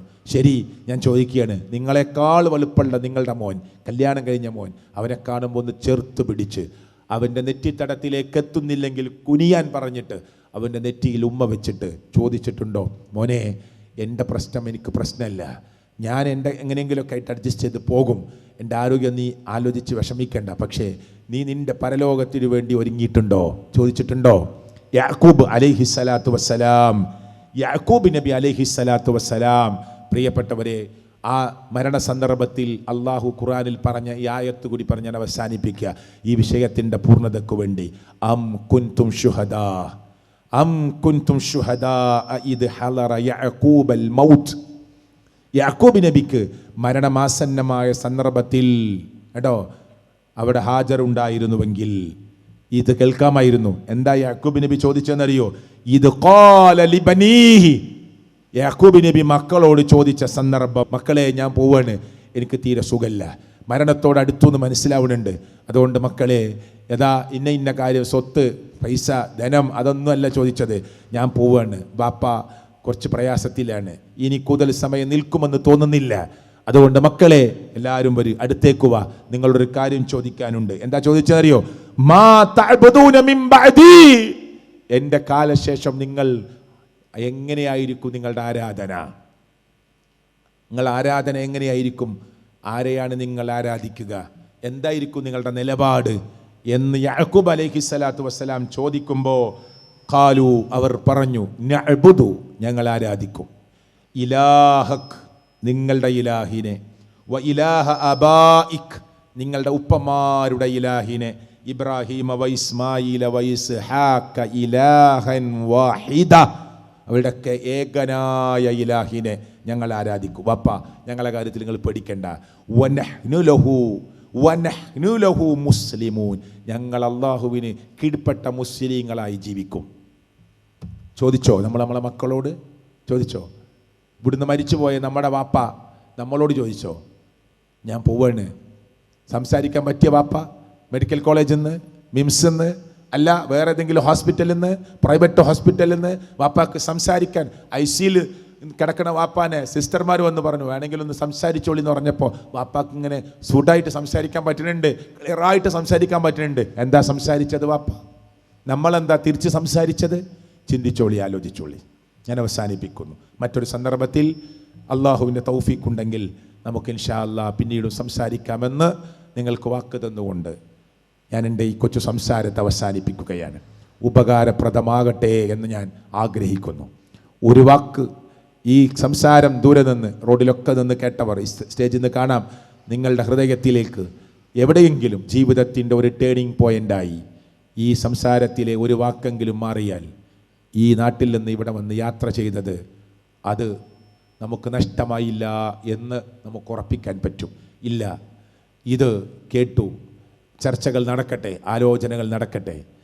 ദഅവത്ത് എന്ന നിലക്ക് അള്ളാഹു ഇത് വലിയ പ്രതിഫലമുള്ള ഒരു വലിയ കർമ്മമായി അള്ളാഹു സ്വീകരിക്കുമാറാകട്ടെ. നമ്മുടെ പ്രബോധകന്മാരിൽ, പ്രഭാഷകന്മാരിൽ ശാരീരികമായ അസ്വസ്ഥതകൾ, അസുഖങ്ങൾ ഉള്ളവരുണ്ട്. അള്ളാഹുവേ, അവർക്ക് നീ ഭേദമാക്കി കൊടുക്കണേ അല്ലാ. ഞങ്ങളൊക്കെ സ്റ്റേജിൽ കയറുന്നതുകൊണ്ട് ഞങ്ങളെല്ലാവരും അറിയും. ഷിയാബടക്കരാറിന പെണ്ണെ നിങ്ങൾക്കൊക്കെ അറിയും, സ്ത്രീകൾക്കറിയും, കുട്ടികൾക്കറിയും, പുരുഷന്മാർക്കറിയും. ഞങ്ങളൊക്കെ സ്റ്റേജിൽ കയറുന്നതുകൊണ്ടാണ്. ചിലപ്പോൾ ഈ ഒരു പ്രോഗ്രാം ഇവിടെ വെക്കാൻ ഇതിൻ്റെ നോട്ടീസ് ഒട്ടിച്ചവർ അവരെ ചിലപ്പോൾ ആർക്കും അറിയില്ല, എനിക്കറിയില്ല, പക്ഷെ അള്ളാഹ്ക്കറിയും. അള്ളാഹുവേ, അർഹമായ പ്രതിഫലം കൊടുക്കണേ അല്ലാ. ഈ ഇങ്ങനൊരു പ്രോഗ്രാം, ഇത് നല്ലൊരു പ്രോഗ്രാമാണ്, ഒരു ഗ്രാമപ്രദേശത്ത് നല്ലൊരു പ്രോഗ്രാമാണ്. ഈ പ്രോഗ്രാമിൻ്റെ പിന്നിൽ പ്രവർത്തിച്ചവർക്ക് അർഹമായ പ്രതിഫലം അള്ളാഹു നൽകുമാറാകട്ടെ. ഈ സ്ഥലം അനുവദിച്ച ഒരാളുണ്ടാവും, ആ സ്ഥലത്തിൻ്റെ ഉടമക്ക് അള്ളാഹു ആ അർഹമായ അതിനനുസരിച്ചുള്ള പ്രതിഫലം അള്ളാഹു നൽകുമാറാകട്ടെ. അള്ളാഹുവേ, തൗഹീദിൻ്റെ പ്രബോധകന്മാരായ ഞങ്ങൾക്ക് അള്ളാഹുവേ, ആക്ഷേപങ്ങളും ആരോപണങ്ങളും ഒക്കെ പ്രബോധന രംഗത്ത് കേൾക്കാൻ ഇടയാറുണ്ട്, കേൾക്കാറുണ്ട്. അള്ളാഹുവേ, പഠിക്കുന്ന മനസ്സ്, ആക്ഷേപിക്കുന്നവർക്ക് പഠിക്കാനുള്ള മനസ്സ്, ആരോപിക്കുന്നവർക്ക് അള്ളാഹുവേ ഒന്ന് വായിക്കാനുള്ള മനസ്സ് അള്ളാഹുവേ നീ പ്രദാനം ചെയ്യണേ അല്ലാ. നമ്മിൽ നിന്ന് വിട്ടുപിരിഞ്ഞു പോയ അമാനി മൗലവിയെ പോലെയുള്ളവർ, തഫ്സീർ എഴുതാൻ തുടങ്ങിയത് അമാനി മൗലവി ഒറ്റക്കല്ല, അവസാനിപ്പിക്കുമ്പോൾ അമാനി മൗലവി മാത്രമാണ് ബാക്കിയായത്. അതുകൊണ്ടാണ് അമാനി മൗലിയുടെ തഫ്സീർ എന്ന് പറയുന്നത്. അല്ലാതെ അമാനി മൗലവി ഒറ്റക്കല്ല ആ സംരംഭത്തിന് തുടക്കം കുറിച്ചത്. ആ അമാനി മൗലിയുടെ തഫ്സീറിലൊക്കെ നമ്മുടെ ഇടയിൽ തർക്കമുള്ള വിഷയങ്ങളൊക്കെ ചർച്ച ചെയ്തിട്ടുണ്ട്. അതുകൊണ്ട് വായിക്കണം. ഞാനൊന്നും വായിക്കൂല, കേൾക്കൂല, അങ്ങനെ ചിന്തിക്കൂല, ഞാനിപ്പോൾ ഇങ്ങനെ ഈ പോകുന്ന പോക്ക് മതി എന്ന് തീരുമാനിക്കലല്ല മുസ്ലിമേ, മുസ്ലിമത്തായ സഹോദരി സഹോദര, നമ്മുടെ ഡ്യൂട്ടി പഠിക്കണം, വായിക്കണം. അതിനുള്ള നല്ല മനസ്സ് അള്ളാഹു നമുക്ക് പ്രദാനം ചെയ്തിട്ടുണ്ട്, അത് ഉപയോഗപ്പെടുത്തണം. അങ്ങനെ ഉപയോഗപ്പെടുത്താനുള്ള സന്മനസ്സ് അള്ളാഹു എല്ലാവർക്കും പ്രദാനം ചെയ്യുമാറാകട്ടെ. അഖീദ, അള്ളാഹുവിൻ്റെ ദീനിൻ്റെ വിശ്വാസഭാഗങ്ങൾ, അതിന്നിവിടെ കൂടുതൽ ചർച്ചയ്ക്ക് വന്നിട്ടില്ല. അത് ചർച്ച ചെയ്യുന്ന സംസാരങ്ങൾ നടക്കേണ്ടതുണ്ട്. അള്ളാഹു തൗഫീക്ക് നൽകുമാറാകട്ടെ. അള്ളാഹുവേ, വീണ്ടും വീണ്ടും നിന്നോട് ചോദിക്കുകയാണ്, മരിക്കുമ്പോൾ ലാ ഇലാഹ ഇല്ലല്ലാഹ് എന്ന കലിമത്തു തൗഹീദ് ഉച്ചരിച്ച് മരിക്കാനുള്ള സൗഭാഗ്യം നീ ഞങ്ങൾക്ക് പ്രദാനം ചെയ്യണേ അല്ലാ. അള്ളാഹുവേ, ജീവിതത്തിൽ വന്നുപോയ ചെറുതും വലുതുമായ തെറ്റുകുറ്റങ്ങൾ അള്ളാഹുവേ ഞങ്ങളിൽ നിന്ന് സംഭവിച്ചിട്ടുണ്ടാവാം മനുഷ്യരെന്ന നിലക്ക്. റബ്ബേ, ഞങ്ങൾക്ക് നിൻ്റെ അപാരമായ കാരുണ്യം കൊണ്ട് വിട്ട് പുറത്ത് മാപ്പ് നൽകണേ അല്ലാ. ഫലസ്തീനിൻ്റെ മണ്ണിൽ വേദനിക്കുന്ന ഒരുപാട് മക്കൾ ഇന്നും നിലവിളികൾ ഉയർന്നുകൊണ്ടിരിക്കുകയാണ്. എല്ലാം നിർത്തി സമാധാന കരാറിൽ ഒപ്പിട്ടു, വെടിനിർത്തലാക്കി എന്നൊക്കെ പറയുമ്പോഴും തിരിച്ചു വരുന്നവരെ നേരെ, നെഞ്ചിനു നേരെ ഉമ്മാൻ്റെ മുന്നിലിട്ട് 5ഉം 10ഉം വയസ്സുള്ള കുട്ടികളെ, അടുത്ത തലമുറയെ നശിപ്പിച്ച് തീർക്കാനുള്ള തീരുമാനവുമായി ഈ ജൂതലോബികളുടെ പട്ടാളങ്ങൾ അള്ളാഹുവേ ഈ തോന്നിവാസം ചെയ്തുകൊണ്ടിരിക്കുമ്പോൾ അവരെ നീ ഒറ്റപ്പെടുത്തണേ അല്ലാ. നിൻ്റെ പരിശുദ്ധമായ 3 പള്ളികളിൽ ഒരു പള്ളി നിലകൊള്ളുന്ന സ്ഥലത്തിന് നീ കാവൽ നൽകി അനുഗ്രഹിക്കണേ അല്ലാ. അവർക്കൊരു സ്വതന്ത്രമായ ഫലസ്തീൻ നൽകി നീ അനുഗ്രഹിക്കണേ അല്ലാ. അള്ളാഹുവേ, ഞങ്ങളുടെ കൂട്ടത്തിൽ രോഗികളായി ഹോസ്പിറ്റലിൽ കിടക്കുന്നവരുണ്ട്. റബ്ബേ, അവർക്ക് നീ എത്രയും പെട്ടെന്നുള്ള ശിഫ നൽകി അനുഗ്രഹിക്കണേ അല്ലാ. അല്ലാഹുമ്മ ഗഫിർ ലിൽ മുഅ്മിനീന വൽ മുഅ്മിനാത്ത് വൽ മുസ്ലിമീന വൽ മുസ്ലിമാത്ത് റബ്ബനാ തഖബ്ബൽ മിന്നാ ഇന്നക അൻത സമീഉൽ അലീം. റബ്ബന ആതിന ഫിദ്ദുനിയ ഹസന വഫിൽ ആഖിറതി ഹസനത വഖിനാ അദാബന്നാർ.